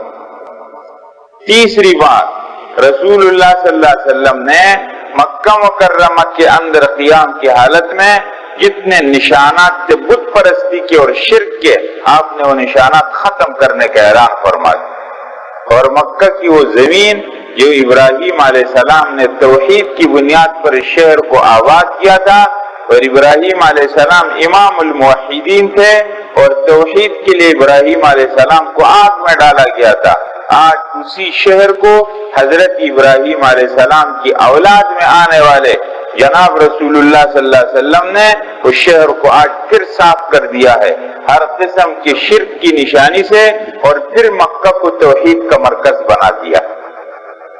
یہ 3 باتوں پر بات ہوتی ہے. دیکھیں، اہل مکہ نے اسلام قبول کیا، ویسے سے تو پورا مکہ اسلام میں آ گیا، لیکن چند مشہور نام ہم بیان کرتے ہیں. حضرت ابو قحافہ، یہ حضرت ابو بکر رضی اللہ تعالیٰ عنہ کے والد ہیں. جب یہ مسلمان ہوئے تو ان کی عمر 94 سال تھی. 6 سال کم 100 سال ان کی عمر تھی. اور جب رسول اللہ صلی اللہ علیہ وسلم کا لشکر مکہ کی طرف بڑھ رہا تھا تو یہ اپنی پوتی کے ساتھ جبل ابو قبیس پر چڑھ رہے تھے. ان کی بینائی کمزور تھی. ابو قحافہ کی 94 سال کے بوڑھے ہیں، یوں دیکھ رہے ہیں سامنے، اپنی پوتی سے کہتے ہیں کہ بیٹی یہ سامنے کوئی لشکر نظر آ رہا ہے. کہتے ہیں ہاں. تو کہا یہ بڑھ رہا ہے، کیا ہوا؟ تو منتشر ہو گیا اور بڑھ رہا ہے مکہ کی طرف، لشکر بڑھ رہا ہے. تو اپنی پوتی کو کہا میں نے وہ لشکر بھی دیکھا تھا ابرہہ کا جو مکہ کی طرف بڑھ رہا تھا اور وہ تباہ ہو گیا تھا، لیکن یہ لشکر بڑھ رہا ہے اور یہ تباہ نہیں ہوا، مانا یہ ٹھیک لوگ ہیں، مجھے نیچے اتارو. اور جب رسول اللہ صلی اللہ علیہ وسلم مکہ مکرمہ کے اندر داخل ہوئے تو حضرت ابو بکر رضی اللہ تعالیٰ اپنے والد ابو قحافہ کو آپ علیہ السلام کی خدمت میں لائے اور مسلمان کر دیا. آپ علیہ السلام نے ان کی سینے پر ہاتھ پھیرا، مسلمان ہو گئے. آپ علیہ السلام نے فرمایا ابو بکر آپ نے ان کو تکلیف دی، ہم خود چلے جاتے، آپ ان کو نہ لاتے، ہم خود ان کے پاس چلے جاتے. حضرت ابو بکر نے فرمایا اللہ کے رسول ان کی سعادت ہے کہ آپ کے پاس حاضر ہو. حضرت ابو قحافہ مسلمان ہو گئے. حضرات یہاں ایک بات کو اچھی طرح سن لو، حضرت ابو قحافہ جب مسلمان ہوئے تو ان کی عمر 94 سال. اس مجلس کے اندر شاید 94 سال کا کوئی ہوگا. آج جب ہم کسی کے سامنے بات کرتے ہیں، دین سیکھنے کی بات ہوتی ہے تو ہم کہتے ہیں ہماری عمر تو گزر گئی، ہماری عمر تو گزر گئی، اب تو عمر نہیں ہے. بتاؤ حضرت ابو قحافہ جب 94 سال کی عمر میں مسلمان ہوئے تو یہ دین سے بالکل ناواقف اس دنیا سے گزرے ہیں یا 94 سال کی عمر میں انہوں نے سیکھا ہے؟ یہ بات بالکل غلط جملہ ہے، اس جملے کو نہیں دہرانا چاہیے. یہ خالص شیطان کا وسوسہ ہے کہ میری عمر زیادہ ہو گئی، میری عمر گزر گئی ہے. یہ بات غلط ہے. عمر اس وقت گزر جائے گی جب ہم کو تختے پر لٹا کر کے قبرستان کی طرف روانہ کر دیا جائے گا، پھر ہمارے ہاتھ سے وقت نکل جائے گا. جب تک ہم زندہ ہیں، 100 سال کی عمر میں ہے یا 94 سال کی عمر میں یا 100 سے اوپر کا، اس کے پاس وقت ہے. دین سیکھنے کا ہر آدمی کو طالب علم ہونا چاہیے، چاہے بچہ ہے، جوان ہے، بوڑھا ہے، ہر عمر کے اندر دین کو سیکھنا چاہیے. حضرت ابو قحافہ رضی اللہ تعالیٰ مسلمان. دوسرے نمبر پر حضرت ابو محذورہ رضی اللہ تعالیٰ، یہ 16 سال کے لڑکے تھے، اور جب رسول اللہ صلی اللہ علیہ وسلم نے حضرت بلال کو حکم کیا کہ کعبے کی چھت پر چڑھ کر کے اذان دے دو، اور حضرت بلال جب کعبے کی چھت پر چڑھ کر اذان دے رہے تھے اور ان کی آواز گونج رہی تھی، تو مکہ کے کچھ لڑکوں کے ساتھ حضرت ابو محذورہ اس کی نقل اتار رہے تھے. حضرت ابو محذورہ اس کی نقل اتار رہے تھے. رسول اللہ صلی اللہ علیہ وسلم نے ان لڑکوں کو بلایا، فرمایا تم نے کون نقل اتار رہا تھا؟ ڈر گئے، نہیں بتا. آپ نے شفقت کا معاملہ فرمایا. ابو محذورہ کو ادھر بالوں سے پکڑا، پھر ان کے سینے پر ہاتھ پھیرا، دعا کی. ابو محذورہ کہتے ہیں میرے دل میں اسلام داخل ہو گیا. ابو محذورہ رضی اللہ تعالیٰ نے وہ ساری اذان دہرائی اور مسلمان ہو گئے. اخیر عمر تک اپنے ان بالوں کو نہیں کاٹا، کہا ان بالوں کو رسول اللہ صلی اللہ علیہ وسلم نے پکڑا تھا. اور جب رسول اللہ صلی اللہ علیہ وسلم مکہ سے رخصت ہو رہے تھے تو حضرت ابو محذورہ نے کہا تھا اللہ کے رسول مجھے خانہ کعبہ مسجد حرام کا مؤذن بنا دیں، اور آپ علیہ السلام نے ان کو مؤذن بنا دیا. مدینہ میں رسول اللہ صلی اللہ علیہ وسلم کے مؤذن حضرت بلال تھے، اور مکہ میں مؤذن رسول اللہ صلی اللہ علیہ وسلم کے حضرت ابو محذورہ تھے، اور وفات تک مسجد حرام کے مؤذن رہے حضرت ابو محذورہ رضی اللہ مسلمان. تیسرے نمبر پر عتاب بن اسید ہے. ان کا والد ہے اسید، یہ مکہ مکرمہ کے بڑے لوگوں میں تھے. عتاب 21 سال کا جوان تھا جب رسول اللہ صلی اللہ علیہ وسلم مکہ مکرمہ میں داخل ہوئے اور سارا مکہ مسلمان ہو رہا تھا، اور آپ علیہ السلام نے حضرت بلال کو حکم دیا بلال کعبے کی چھت پر چڑھ کر کے اذان دے دو. سبحان اللہ. ایک وقت تھا جب بلال کوئی زمین پر گھسیٹا جاتا تھا اور بلال کو نیچے لٹا کر کے اس کے سینے پر پتھر رکھ دیا جاتا تھا اور مارنے والے تھک جاتے تھے، اور بلال پھر بھی احد احد کہتا تھا. آج دن بدل گئے تھے. کل جو زمین پر لیٹ کر کے احد احد کہتا تھا، آج کعبے کی چھت پر چڑھ کر کے وہ اللہ اکبر کی آواز لگا رہا تھا. لوگ دیکھ رہے تھے. حتیم کے اندر خانہ کعبہ کے پاس ایک چھوٹی سی دیوار ہے، اس دیوار میں 3 آدمی بیٹھ کر بات کر رہے تھے.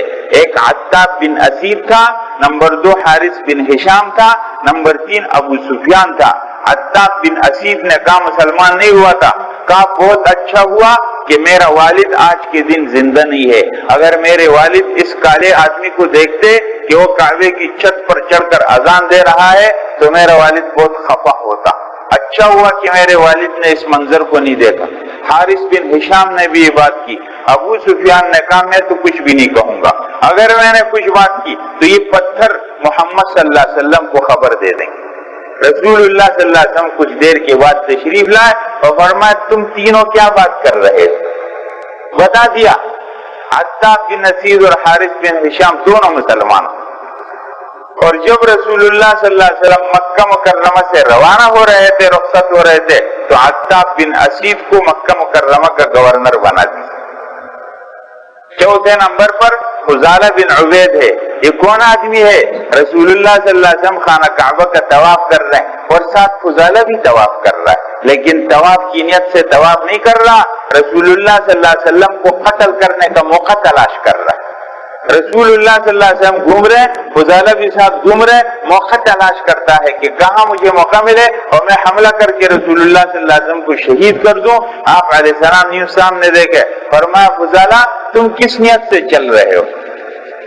فضالہ تم کس نیت سے چل رہے ہو؟ فضالہ نے جیسے سنا کلمہ پڑھ لیا کہ لا الہ الا اللہ محمد الرسول اللہ. اس کے بعد ہے عتبہ، معتب، درہ، یہ ابو لہب کی اولاد ہے. 2 بیٹے ہیں اور 1 بیٹیاں، یہ سب مسلمانوں. رسول اللہ صلی اللہ علیہ وسلم جب مکہ مکرمہ میں داخل ہوئے تو آپ نے فرمایا کہ عتبہ اور معتب کہاں ہیں، ان کو میرے پاس لاؤ۔ عتبہ اور معتب تو بھاگ گئے تھے، مکہ مکرمہ سے نکل گئے تھے، ان کی تلاش میں صحابی کو بھیجا گیا، لایا گیا ان کو، اور رسول اللہ صلی اللہ علیہ وسلم نے ان کے ساتھ بات رکھی اور یہ مسلمان ہو گئے۔ آپ علیہ السلام نے فرمایا میں نے اللہ سے ان دونوں کو مانگا تھا، اللہ نے مجھے دے دی۔ یہ کس کے بیٹے ہیں؟ یہ ابو لہب کے بیٹے ہیں، جس نے پوری زندگی آپ علیہ السلام کو ستایا، اور جب آپ علیہ السلام لوگوں میں گھوم پھر کر کے ان کو اسلام کی دعوت دیتے تھے، یا ایھا الناس قولوا لا الہ الا اللہ تفلحوا، تو پیچھے ابو لہب ساتھ ساتھ چلتا تھا اور کہتا تھا اے لوگو اس کی بات مت مانو، انہ کذاب، یہ جھوٹا ہے، نعوذ باللہ۔ آپ علیہ السلام کو اتنا ستا، لیکن آپ علیہ السلام ان کے بیٹوں کو تلاش کر کے بلائے اور مسلمان ہو رہے۔ اس کے بعد ہے ام ہانی، یہ حضرت علی کی بہن ہے اور ابو طالب کی بیٹی ہے، یہ بھی مسلمان ہو گئی۔ رسول اللہ صلی اللہ علیہ وسلم فتح مکہ کے دن ان کے گھر میں آئے تھے اور 8 رکعت نماز پڑھی تھی، جس کو بعض علماء چاشت کی نماز کہتے ہیں اور بعض علماء اس کو فتح کی نماز کہتے ہیں۔ آپ علیہ السلام نے ان کے گھر میں نماز پڑھی تھی۔ اور معاویہ ابن ابی سفیان مشہور صحابی ہیں، حضرت معاویہ، یہ مسلمان ہو گئے۔ حضرات ایک بات نوٹ کرنے کی ہے، یہ مسلمان ہوئے فتح مکہ میں، لیکن اس سے پچھلی زندگی میں کچھ تذکرہ نہیں ملتا کہ انہوں نے رسول اللہ صلی اللہ علیہ وسلم کی کیا مخالفت کی۔ حالانکہ ان کا والد بھی آپ علیہ السلام کے سامنے جنگوں میں آیا اور ان کی والدہ بھی آپ علیہ السلام کی کٹر دشمن ہے، لیکن اب معاویہ کا کچھ ذکر نہیں آیا۔ حضرت معاویہ مسلمان ہو گئے۔ حضرت معاویہ کون ہے حضرات؟ معلوم ہے، حضرت معاویہ رسول اللہ صلی اللہ علیہ وسلم کی زوجہ ام حبیبہ کا بھائی ہے۔ حضرت معاویہ رسول اللہ صلی اللہ علیہ وسلم کی زوجہ ام حبیبہ کا بھائی، اور رسول اللہ صلی اللہ علیہ وسلم کی تمام زوجات اور آپ کی بیویاں امت کی مائیں ہیں۔ اور ماں کا بھائی کون ہوتا ہے حضرات؟ ماں کا بھائی کون ہوتا ہے؟ ماموں۔ تو حضرت معاویہ پوری امت کا ماموں، حضرت معاویہ پوری امت کا ماموں ہے۔ جو حضرت معاویہ کے بارے میں غلط بات کرتا ہے وہ اپنا ایمان خراب کرتا ہے۔ رسول اللہ صلی اللہ علیہ وسلم کے بہت جانثار صحابی ہیں اور اسلام کے لیے ان کی بہت بڑی خدمات۔ بہرحال انشاءاللہ جب ہم پہنچیں گے تو بات آئے گی۔ یہ حضرات مسلمان۔ آگے کچھ اشتہاری قسم کے مجرم تھے، اعلان ہوا کہ جہاں پائے جائیں ان کو قتل کر دیا جائے۔ ان میں بعض ایسے تھے جو رسول اللہ صلی اللہ علیہ وسلم کی ہر جگہ گستاخی کرتے تھے۔ گستاخ رسول کی سزا قتل۔ قرآن کریم میں بھی ہے ملعونین اینما ثقفوا اخذوا وقتلوا تقتیلا، ملعون جہاں پائے جائیں مار دیے جائیں۔ ان میں تھے بہرحال وحشی بن حرب، وہ آدمی ہے جس نے حضرت حمزہ کو شہید کیا تھا۔ آپ علیہ السلام نے اعلان کیا تھا کہ جہاں پائے جائے اس کو مار دیا جائے، اور یہ طائف بھاگ گیا تھا، لیکن پھر رسول اللہ صلی اللہ علیہ وسلم کی خدمت میں آیا ہے اور مسلمان ہو۔ اس کے بعد ہے اکرمہ ابن ابی جہل، یہ ابو جہل کا بیٹا ہے، اور جیسے اس کا باپ رسول اللہ صلی اللہ علیہ وسلم کا دشمن، ایسا یہ بھی دشمن۔ اور جب رسول اللہ صلی اللہ علیہ وسلم مکہ میں داخل ہو رہے تھے تو مکہ کے نچلے جانب مسفلہ کی جانب سے اس نے جنگ بھی کی، لیکن خالد بن ولید کے دستے نے ان کو بھگا دیا، شکست دے دی، اور یہ مکہ مکرمہ سے بھاگ گئے۔ ان کی بیوی ہے، اس نے رسول اللہ صلی اللہ علیہ وسلم سے امان لیا ہے ان کے لیے کہ آپ اکرمہ کو امان دے دیں، میں اکرمہ کو لے کر آتی ہوں۔ اور اکرمہ حبشے کی جانب دریا میں سفر کر کے روانہ ہو گیا، مکہ سے نکل گیا، لیکن بیچ دریا میں جب پہنچا ہے تو طوفان آیا ہے۔ بیچ دریا میں جب پہنچا ہے تو کشتی پر طوفان آیا اور موج آئے، موج پر موج آئے، تیز ہوا چلی ہے۔ اور جب اکرمہ نے اپنے بتوں کو لات اور عزا کو منات کو مدد کے لیے پکارا ہے تو اس کشتی کے ناخدا نے کہا اللہ نے یہاں لات اور عزا کچھ بھی نہیں کرتے، یہاں اللہ کو پکارو۔ حتی اذا کنتم فی الفلک وجرین بهم بریح طیبہ وفرحوا بها جاءتها ريح عاصف وجاءهم الموج من كل مكان وظنوا انهم احيط بهم، جب ہر طرف سے موج آئی اور وہ گھیرے کے اندر آ گئے اور ان کی موت یقینی ہو گئی، ایسے وقت میں دعوا اللہ مخلصین لہ الدین، سارے مشرک اپنے خداؤں کو بھول کر ایک اللہ سے مانگنے لگے۔ جب اکرمہ کے سامنے بات کی گئی کہ یہاں لات و عزیٰ کی نہیں چلتی، یہاں ایک اللہ سے مانگو تو بات ہو جائے گی، تو اکرمہ نے کہا یہی بات تو محمد صلی اللہ علیہ وسلم کہتے ہیں، یہی بات تو محمد صلی اللہ علیہ وسلم کہتے ہیں، اگر یہ بات ٹھیک ہے تو پھر کیا ضرورت ہے، پھر مجھے ان کی بات ماننی چاہیے۔ اکرمہ جب دریا سے وار آئے تو ان کی بیوی کھڑی انتظار میں، ان کی کہا میں رسول اللہ صلی اللہ علیہ وسلم سے آپ کے لیے امان لے کر آئی، چلو میرے ساتھ۔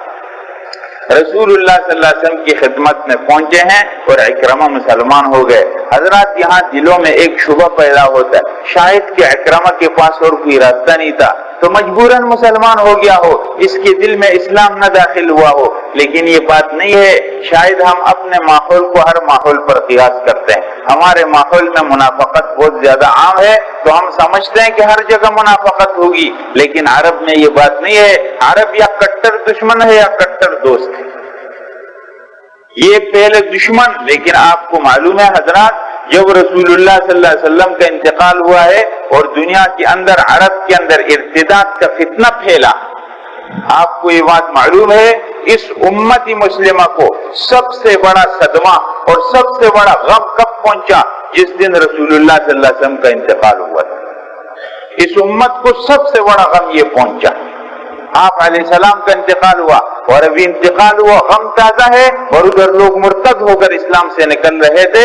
ایسے وقت میں جو لوگ ڈٹ گئے اور جو اسلام کا دفاع کر رہے تھے ان میں اکرمہ ابن ابی جہل بھی تھے، یہ بہت کٹر مسلمان ہو گیا اور اس لیے اسلام کا دفاع، اور آخر یہ شہید بھی ہو گیا۔ تو اکرمہ مسلمان ہو گیا۔ ہند بن عتبہ یہ ابو سفیان کی بیوی ہے، ہند بنت عتبہ۔ جب رسول اللہ صلی اللہ علیہ وسلم بیعت لے رہے تھے، خواتین بھی آئی لیکن آپ علیہ السلام ہاتھ نہیں ملاتے تھے، ان سے بیعت لے رہے۔ اے ایھا النبی اذا جاءک المؤمنات یبایعنک علی ان لا یشرکن باللہ شیئا ولا يسرقن ولا يزنین ولا يقتلن اولادهن ولا يأتين ببهتان يفترينه بين أيديهن وأرجلهن ولا يعصينك في معروف فبايعهن واستغفر لهن الله۔ جب مومن خواتین آ جائیں اور آپ کے ہاتھ آپ بیعت کریں کہ وہ شرک نہیں کریں گی، چوری نہیں کریں گی، زنا نہیں کریں گی، بہتان نہیں باندھیں گی اور آپ کی نافرمانی نہیں کریں گی، تو آپ بیعت فرماتے۔ آپ علیہ السلام ایک بات ان کے سامنے دوہرا، شرک نہیں کرو گی اللہ کے ساتھ، زنا نہیں کرو گی، چوری نہیں کرو گی، سب باتیں۔ ہند نے کہا یا رسول اللہ میرا شوہر بہت بخیل آدمی ہے، وہ مجھے پورا خرچہ نہیں دیتا، تو اگر میں اس کی اجازت کے بغیر لے لوں تو پھر؟ آپ نے فرمایا بس جتنی تمہاری ضرورت ہو تم اتنی لے سکتی ہو۔ ساری باتیں کی اور آپ علیہ السلام نے آخر میں پہچان لیا کہ یہ کون ہے، کہ ہند بنت عتبہ۔ اور ہند نے کہا رسول اللہ صلی اللہ علیہ وسلم کو، ہند آپ معلوم ہے کون ہے؟ جس نے حضرت حمزہ کا کلیجہ نکال کر کے چبایا تھا۔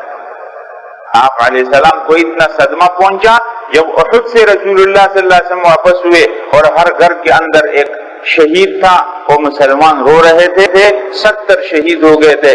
آپ علیہ السلام جب ایک علاقے سے گزرے اور گھروں سے رونے کی آواز آ رہی تھی، آپ نے فرمایا اما حمزہ فلا بواکی لہ، حمزہ پر تو کوئی رونے والا بھی نہیں۔ یہ بات جب انصار کو پہنچی تو انصار کی خواتین آپ علیہ السلام کے دروازے پر آئی اس مقصد کے لیے کہ وہ روئیں اور آپ علیہ السلام کو تسلی ہو جائے۔ آپ علیہ السلام جب نکلے فرمایا آپ کا بہت شکریہ کہ آپ مجھے تسلی کے لیے آئی، لیکن رونے کے ساتھ آواز کے ساتھ رونے کی اجازت نہیں۔ وہی حمزہ کا کلیجہ چبانے والی ہند بنت عتبہ تھی، آج وہ مسلمان ہو گئی اور رسول اللہ صلی اللہ علیہ وسلم کو کہتی ہے یا رسول اللہ آج سے پہلے زمین پر مجھے سب سے زیادہ نفرت آپ سے تھی، لیکن آج کے بعد زمین پر سب سے زیادہ محبت مجھے آپ کے ساتھ۔ ہند مسلمان ہو گئی۔ اب یہاں بات کو سنیں حضرات، بہت اہم بات، 15 لوگوں کی فہرست جاری ہوئی، یہ لوگ جہاں پائے جائیں قتل کر دیے جائیں۔ اس میں کچھ مرد کچھ خواتین۔ یہ کون لوگ تھے؟ جو رسول اللہ صلی اللہ علیہ وسلم کی گستاخی کرنے والے تھے۔ رسول اللہ صلی اللہ علیہ وسلم کی گستاخی کرنے والے کی سزا قتل ہے۔ ایک عیسائی نے، ایک نصرانی نے رسول اللہ صلی اللہ علیہ وسلم کی گستاخی کی تھی تو شیخ ابن تیمیہ رحمہ اللہ نے ایک کتاب لکھی الصارم المسلول علی شاتم الرسول، اور اس میں تمام دلائل سے ثابت کیا کہ جو رسول اللہ صلی اللہ علیہ وسلم کی شان میں گستاخی کرے، رسول اللہ صلی اللہ علیہ وسلم کو گالی دے، اس کی سزا قتل ہے، اور اس پر امت کا اتفاق ہے۔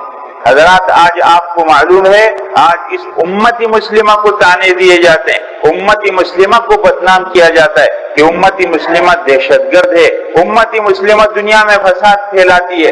ہم نے کبھی حضرت موسیٰ علیہ السلام کی گستاخی کی ہے؟ ہم نے کبھی حضرت عیسیٰ علیہ السلام کی گستاخی کی ہے؟ ہم نے کبھی حضرت مریم کی گستاخی کی ہے؟ ہم تو اپنے بچوں کے نام موسیٰ اور عیسیٰ رکھتے ہیں، ہم اپنے بچوں کے نام مریم رکھتے ہیں۔ ہمارے قرآن کے اندر حضرت مریم کے نام پر ایک سورت ہے، ہماری طرف سے تو کوئی بھی تعصب نہیں ہے، بلکہ حضرت عیسیٰ علیہ السلام کا جب دنیا کے اندر غلط تذکرہ ہو رہا تھا اور یہود دنیا کے اندر یہ کہتے تھے کہ عیسیٰ علیہ السلام تو زنا سے پیدا ہے، نعوذ باللہ، حضرت عیسیٰ علیہ السلام کی صفائی بیان کرنے والے ہمارے پیغمبر صلی اللہ علیہ وسلم ہے، اور حضرت عیسیٰ علیہ السلام کی صفائی بیان کرنے والا ہمارا قرآن ہے۔ عیسائیوں کو ہمارا شکریہ ادا کرنا چاہیے، لیکن آج معاملہ الٹا ہو رہا ہے، یہود اور نصارہ ہمارے پیغمبر صلی اللہ علیہ وسلم کی گستاخی کرتے ہیں۔ آپ دیکھ رہے ہیں دنیا کے اندر مختلف ناموں سے رسول اللہ صلی اللہ علیہ وسلم کی گستاخی بے ادبی ہو رہی ہے۔ ہم امت مسلمہ کا یہ موقف ہے کہ جو رسول اللہ صلی اللہ علیہ وسلم کی شان میں گستاخی کرے، اس نے رسول اللہ صلی اللہ علیہ وسلم کی گستاخی نہیں کی، اس نے اس پوری امت کی گستاخی کی ہے، اور اس کے قتل کو ہم جائز سمجھتے ہیں۔ جو رسول اللہ صلی اللہ علیہ وسلم کی گستاخی کرے اس کے قتل کو ہم بالکل جائز سمجھتے ہیں۔ امام مالک رحمہ اللہ سے ہارون الرشید نے سوال کیا تھا کہ جو رسول اللہ صلی اللہ علیہ وسلم کی شان میں گستاخی کرے پھر، تو امام مالک رحمہ اللہ نے ایک عجیب جملہ ارشاد فرمایا ما بقاء الامت بعد شتم نبیہا، اس امت کی کیا زندگی ہے جب اس کے پیغمبر کو گالیاں دی جائیں؟ اس امت کے زندہ رہنے کا فائدہ کیا ہے جب اس پیغمبر کو گالیاں دی جا رہی؟ حضرات آج رسول اللہ صلی اللہ علیہ وسلم کی گستاخی کر رہے ہیں یہود و نصارہ، اور ہم لوگ مظاہرے کر لیتے ہیں۔ مظاہروں سے کیا ہوتا ہے؟ روڈ بند کر کے ایک دوسرے کو تکلیف دیتے ہیں۔ اس کا علاج یہ ہے ہم یہود و نصارہ کی بنائی ہوئی چیزیں استعمال نہ کریں، اگر ہمارے پاس ہے اس کا متبادل ہے ہم وہ استعمال کریں۔ بہرحال یہ مسئلہ مناسبت سے آ گیا، رسول اللہ صلی اللہ علیہ وسلم کی گستاخی کرنے والا کوئی بھی ہو، پوری امت مسلمہ کا اتفاق ہے کہ اس کا قتل جائز ہے۔ یہ ہم قانونی طور پر بالکل ٹھیک سمجھتے ہیں، ہم کو اس میں کچھ معذرت نہیں ہے، اور ہم کو اس میں کچھ شرمندگی نہیں ہے، اور اس میں ہم کو کچھ ملامت کا خطرہ بھی نہیں ہے۔ ہم بالکل اس کو علی وجہ البصیرہ علی الاعلان ہم یہ اعلان کرتے ہیں اور اس کو جائز سمجھتے ہیں کہ جو رسول اللہ صلی اللہ علیہ وسلم کی شان میں گستاخی کرے اس کا قتل جائز۔ بہرحال یہاں بات آ گئی مناسبت سے آج کل کے زمانے میں یہ بات ہو رہی ہے، تو میں آپ کی ذہنوں کی صفائی کے لیے بات کہہ دی۔ آگے دیکھیں، یہ صفا کا پہاڑ ہے حضرات، رسول اللہ صلی اللہ علیہ وسلم یہاں بیعت کر رہے تھے۔ ایک وقت تھا جب اسی صفا کی پہاڑی پر رسول اللہ صلی اللہ علیہ وسلم اکیلے کھڑے ہو کر اعلان کر رہے تھے اور پورا مکہ آپ کے خلاف تھا۔ آج اسی پہاڑ پر آپ بیٹھے ہوئے اور پورا مکہ آ کر کے مسلمان ہو گئے۔ اس لیے داعی آدمی کو اور حق کا کام کرنے والا آدمی کو اس کو مایوس نہیں ہونا چاہیے حالات سے، اس کو مسلسل اپنی محنت کرنی چاہیے۔ آگے دیکھیں، یہ ہے مکہ رسول اللہ صلی اللہ علیہ وسلم کے زمانے میں، یہاں مکانات تھے، یہ سب مکانات ہیں، یہ سب مکانات ہیں۔ ایک وقت تھا کہ یہ پورا مکہ رسول اللہ صلی اللہ علیہ وسلم کے خلاف، اور آج پورا مکہ اسلام کے اندر داخل ہو۔ آگے دیکھیں، اس کے بعد رسول اللہ صلی اللہ علیہ وسلم نے کیا کیا؟ گھروں سے بتوں کی صفائی کا حکم دے دیا، گھروں سے بت نکال دیے۔ آپ علیہ السلام مکہ صاف کر رہے بلکہ پورا جزیرۃ العرب صاف کر رہے ہیں۔ دوسرے نمبر پر عزا ان کا بہت بڑا بت تھا، حضرت خالد بن ولید کو روانہ کیے کہ جاؤ اس کو توڑ دو، مسمار کر دو۔ سوا ایک بت تھا، اس کے خلاف عمرو بن العاص کو بھیجا کہ جاؤ اس کو گرا دو، توڑ دو، منہدم کر دو۔ اور منات کے خلاف سعد بن زید کو روانہ کیا ہے. کہاں پر ہے دیکھیں حضرات، یہ دیکھ رہے ہیں مکہ مکرمہ اور یہ اس کے مکانات، اور یہاں گھر گھر کے اندر بت، خانہ کعبہ کے اندر بت. رسول اللہ صلی اللہ علیہ وسلم پورا مکہ صاف کر دیا اور آپ علیہ السلام نے اعلان کیا. دیکھیں گھروں سے بتوں کی صفائی کا حکم رسول اللہ صلی اللہ علیہ وسلم نے اعلان کیا. جو اللہ یوم آخرت پر ایمان رکھتا ہے وہ اپنے گھروں سے بتوں کو نکال کر توڑ کر کے پھینک دے. پورا مکہ بتوں سے صاف. اس کے بعد اب مکہ سے باہر جاتے ہیں. دیکھیں حضرات دیکھ رہے مکہ مکرمہ، یہاں مکہ مکرمہ کے پڑوس وادی نخلہ ہے. وادی نخلہ میں ایک بت تھا جس کا نام عزا تھا، اور یہ عرب کا، قریش کا بہت بڑا خدا تھا ان کے عقیدے میں. اور آپ کو یاد ہوگا جب احد کے اندر مسلمانوں کو نقصان پہنچا اور ابو سفیان ایک پہاڑی پر چڑھ گیا اور اس نے وہاں سے اعلان کیا تھا لنا العزا ولا عزا لکم، ہمارے پاس تو عزا کا بت ہے، تمہارے پاس تو کوئی عزا بھی نہیں ہے. رسول اللہ صلی اللہ علیہ وسلم نے حضرت عمر کو فرمایا تھا عمر جواب دے دو اللہ مولانا ولا مولا لکم، اللہ ہمارا مولا ہے، تمہارا کوئی مولا نہیں. آج وہی عزا ہے. خالد بن ولید جا رہے تھے اور عزا کو توڑ دیا، اور وہاں جو مجاور بیٹھے ہوئے تھے انہوں نے بہت ادھر ادھر باتیں کرنے کی کوشش کی، لیکن خالد بن ولید نے اس کو توڑ دیا. واپس آئے رسول اللہ صلی اللہ علیہ وسلم کے پاس. حضرات یہ بہت اہم سمجھنے کی بات ہے. خالد بن ولید جب واپس آئے رسول اللہ صلی اللہ علیہ وسلم نے فرمایا خالد تم نے توڑ دیا؟ کہاں ہے رسول اللہ توڑ دیا. فرمایا تم نے کچھ دیکھا؟ کہ اللہ کے رسول کچھ نہیں دیکھا. فرمایا جاؤ دوبارہ جاؤ، واپس جاؤ، تم نے نہیں توڑا بھی تھا. جہاں توڑا جو باقی حصہ رہ گیا اس کو بھی توڑ دیا. دیکھا ایک عورت نکلی پراگندہ اس کے بال اور اپنے بالوں پر خاک ڈال رہی تھی اور نکل گئی. خالد بن ولید نے اس کو بھی مار دیا. واپس آئے کہا یا رسول اللہ اب میں نے ایک عورت دیکھی. فرمایا یہی عزا تھی، یہی عزا تھی.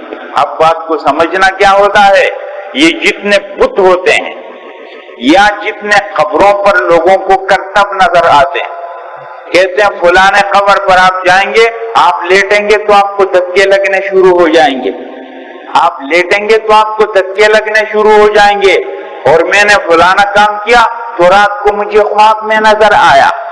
اور بہت سے قبروں پر لوگوں نے اپنے آپ کو زنجیروں سے باندھا، کہا جب مجھے اجازت ملے گی تو پھر جاؤں گا، اور رات کو مجھے خواب میں نظر آیا. یہ سب جنات کے کام ہے، یہ سب جنات کے کام ہے. پارہ نمبر 24 سورہ حامیم سجدہ کے اندر ہے وَقَيَّضْنَا لَهُمْ قُرَنَاءَ فَزَيَّنُوا لَهُمْ مَا بَيْنَ أَيْدِيهِمْ وَمَا خَلْفَهُمْ. ان کے ساتھ کچھ ہم نشین جانشین ان کے ساتھ ہی لگ گئے جنہوں نے ان کے کاموں کو ان کے لیے خوبصورت کر دیا. لوگوں کو شرک میں ڈالنے کے لیے جنات یہ سارے کرتب کرتے ہیں. رات کو ہماری چارپائی ہل گئی، رات کو ہمارے دروازے کو کسی نے کٹکھٹایا، رات کو مجھے خواب میں بابا نظر آئے تھے، فلانا کام، یہ سب جنات کے کام ہیں.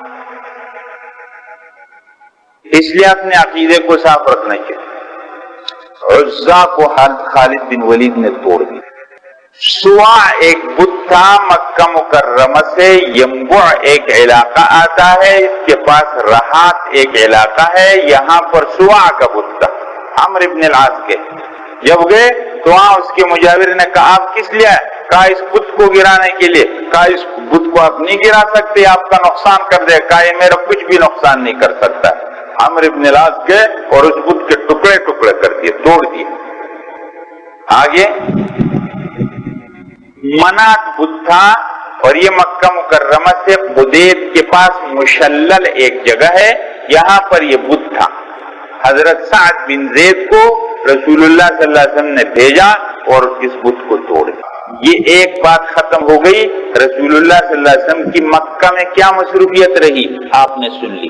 اب رسول اللہ صلی اللہ علیہ وسلم مکہ سے رخصت ہوتے. حضرات دیکھ رہے ہیں اتنا مکہ 13 سال اور پھر 8 سال اتنی مسلسل جنگیں، اور آپ علیہ السلام آئے اور کتنے دن گزارے؟ 10 یا 19 دن اور رخصت ہو رہے. مکہ فتح ہو گیا، مکہ کے لوگوں کے حوالے کر. آپ علیہ السلام جب کھڑے تھے صفا کے پہاڑ پر اور انصار آپ کے ساتھ تھے. حضرات انصار کو جانتے ہیں؟ انصار کون ہے؟ مدینہ منورہ کے صحابہ. جب مہاجر لوگوں کے پاس کچھ بھی نہیں تھا انہوں نے اپنے گھر پیش کیے تھے، اور جب رسول اللہ صلی اللہ علیہ وسلم کا ساتھ دینے والا کوئی نہیں، انصار نے آپ کو اپنے پاس بلایا تھا۔ آج انصار آپ کے ساتھ کھڑے تھے اور دیکھ رہے تھے کہ رسول اللہ صلی اللہ علیہ وسلم کا تو پورا علاقہ فتح ہو گیا، رسول اللہ صلی اللہ علیہ وسلم کی پوری قوم اسلام میں آ گئی، اب شاید رسول اللہ صلی اللہ علیہ وسلم مکہ میں رہ جائیں گے، ہمارے ساتھ نہیں جائیں گے۔ یہ بات ان کو خدشہ آیا، رسول اللہ صلی اللہ علیہ وسلم کو یہ بات پہنچی تو فرمایا انصار المحیا محیاکم والممات مماتکم، میری زندگی اور موت تمہارے ساتھ ہے، میں تمہارے ساتھ جاؤں گا، واپس جاؤں۔ جب انصار نے یہ بات سنی رسول اللہ صلی اللہ علیہ وسلم سے تو ان کی آنکھوں میں خوشی کے آنسو آ گئے۔ آپ علیہ السلام فرمایا میں تمہارے ساتھ زندہ اور تمہارے ساتھ میری موت آئے گی۔ آپ علیہ السلام مکہ سے رخصت ہو رہے ہیں، 10 یا 19 دن گزار کر کے رخصت، لیکن مکہ کا نظام بنا رہے ہیں، مکہ کا نظام بنا رہے ہیں حضرات، بغیر نظام کے نہیں بنتا ہے، انسانوں کا ریوڑ نہیں ہوتا ہے، ہر چیز کی ایک نظم اور ترتیب ہوتی ہے۔ آپ علیہ السلام نے مکہ کا پورا تعلیمی نظام اور پورا دینی امور اس کا ذمہ دار حضرت معاذ بن جبل کو بنا دیا۔ رسول اللہ صلی اللہ علیہ وسلم نے حضرت معاذ کو پورا مکہ کا استاد بنا دیا، فرمایا جو دینی بات آئے گی معاذ تم کو بتا دے گا، میرا نائب تمہارے پاس چھوڑ کر جا رہا ہوں، اور جو مکہ مکرمہ کے انتظامی امور ہیں، دنیاوی امور ہیں، اس کا نگران بنا دیا گورنر عتاب بن اسید کو، اور رسول اللہ صلی اللہ علیہ وسلم مکہ سے رخصت۔ آگے دیکھیں، اب ہے بات فتح مکہ کے کیا اثرات نکلے۔ مکہ مکرمہ میں پہلی بات نظام کی تبدیلی، حضرات رسول اللہ صلی اللہ علیہ وسلم نے افراد نہیں بدلے، مکہ کا گورنر کون بنا؟ مکہ کا آدمی بنا۔ آپ علیہ السلام نے صرف مکہ کا نظام بدل دیا، پہلے غلط نظام تھا، ٹھیک نظام، اور وہیں کے لوگوں کو حوالہ کر دیا۔ اسلام کسی علاقے کی برتری نہیں ثابت کرتا، جس طرح کہ مغرب کے یہود و نصارہ ہر جگہ مغرب کی بالادستی ثابت کرتے ہیں اور مغرب کے لوگوں کو ہر جگہ اوپر رکھنا چاہتے ہیں، اسلام ایسا نہیں ہے، یہ پوری دنیا اسلام کے اندر آ جائے، اور اسلام سب کے لیے برابر برابر کا، کسی علاقہ اور کسی رنگ و نسل کی بالادستی اسلام نہیں ثابت کرتا، جو بھی اسلام میں آئے وہ اونچا ہے۔ آپ علیہ السلام نے مکہ کے لوگوں کے حوالے کر دیے، تمہارا مکہ تمہارے حوالے، تم اس کا نظام سنبھال، صرف نظام بدل دیا۔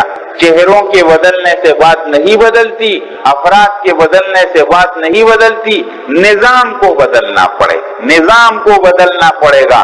حضرات اگر ٹینکی کے اندر گندا پانی ہے، آپ اس کی ٹوٹیاں بدلتے رہیں گے، کبھی ایک ٹوٹی لگا دیں گے، جب کھولیں گے پھر وہی گندا پانی آئے گا۔ اگر آپ ٹوٹی بدل کر کے سونے کی ٹوٹی لگا دیں گے پھر وہی گندا پانی آئے گا، آپ چاندی کی ٹوٹی لگا دیں گے پھر وہی گندا پانی آئے گا۔ اندر سے ٹینکی کو صاف کرنا پڑے، ٹینکی کو صاف کرو، معمولی سی پلاسٹک کی ٹوٹی لگا دو، پانی صاف آ جائے۔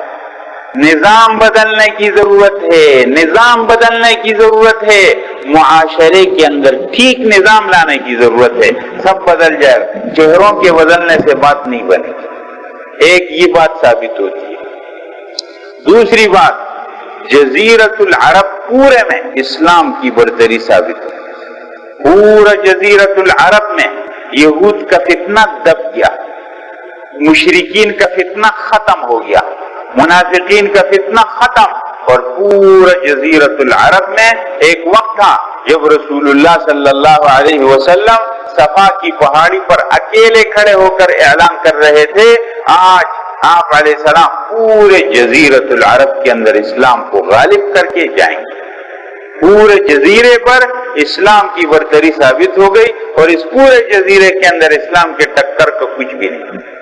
تیسری بات کیا ہو گئی، لوگ فوج در فوج اسلام میں داخل ہو گئے۔ لوگ دیکھ رہے تھے حضرات ایک بات کو، اگر محمد صلی اللہ علیہ وسلم حق ہے تو یہ مکہ لے لے گا، لوگ اس موقع کو دیکھ رہے تھے۔ اور جب آپ علیہ السلام چلتے چلتے مکہ میں آ گئے اور مکے کو آپ علیہ السلام نے لے لیا، بس لوگوں کی وہ بات ختم، اب لوگ جوک در جوک اسلام میں آ رہے۔ اذا جاء نصر اللہ والفتح ورأيت الناس يدخلون في دين الله افواجا جب دیکھیں گے اللہ کی مدد اور فتح آ جائے لوگ فوج در فوج اسلام میں داخل ہو جائیں گے. فسبح بحمد ربک واستغفر انہ کان توابا. آپ اللہ کی پاکی بیان کیجئے اور اللہ سے استغفار کیجئے. اس صورت کے اندر رسول اللہ صلی اللہ علیہ وسلم کی رخصتی کا اعلان بھی ہو گیا. آپ علیہ السلام جو مشن لے کر آئے تھے وہ آپ علیہ السلام پورا کر چکے ہیں. اب آپ علیہ السلام اس دنیا سے رخصت ہو رہے ہیں. بہرحال یہ فتح مکہ کے اثرات پر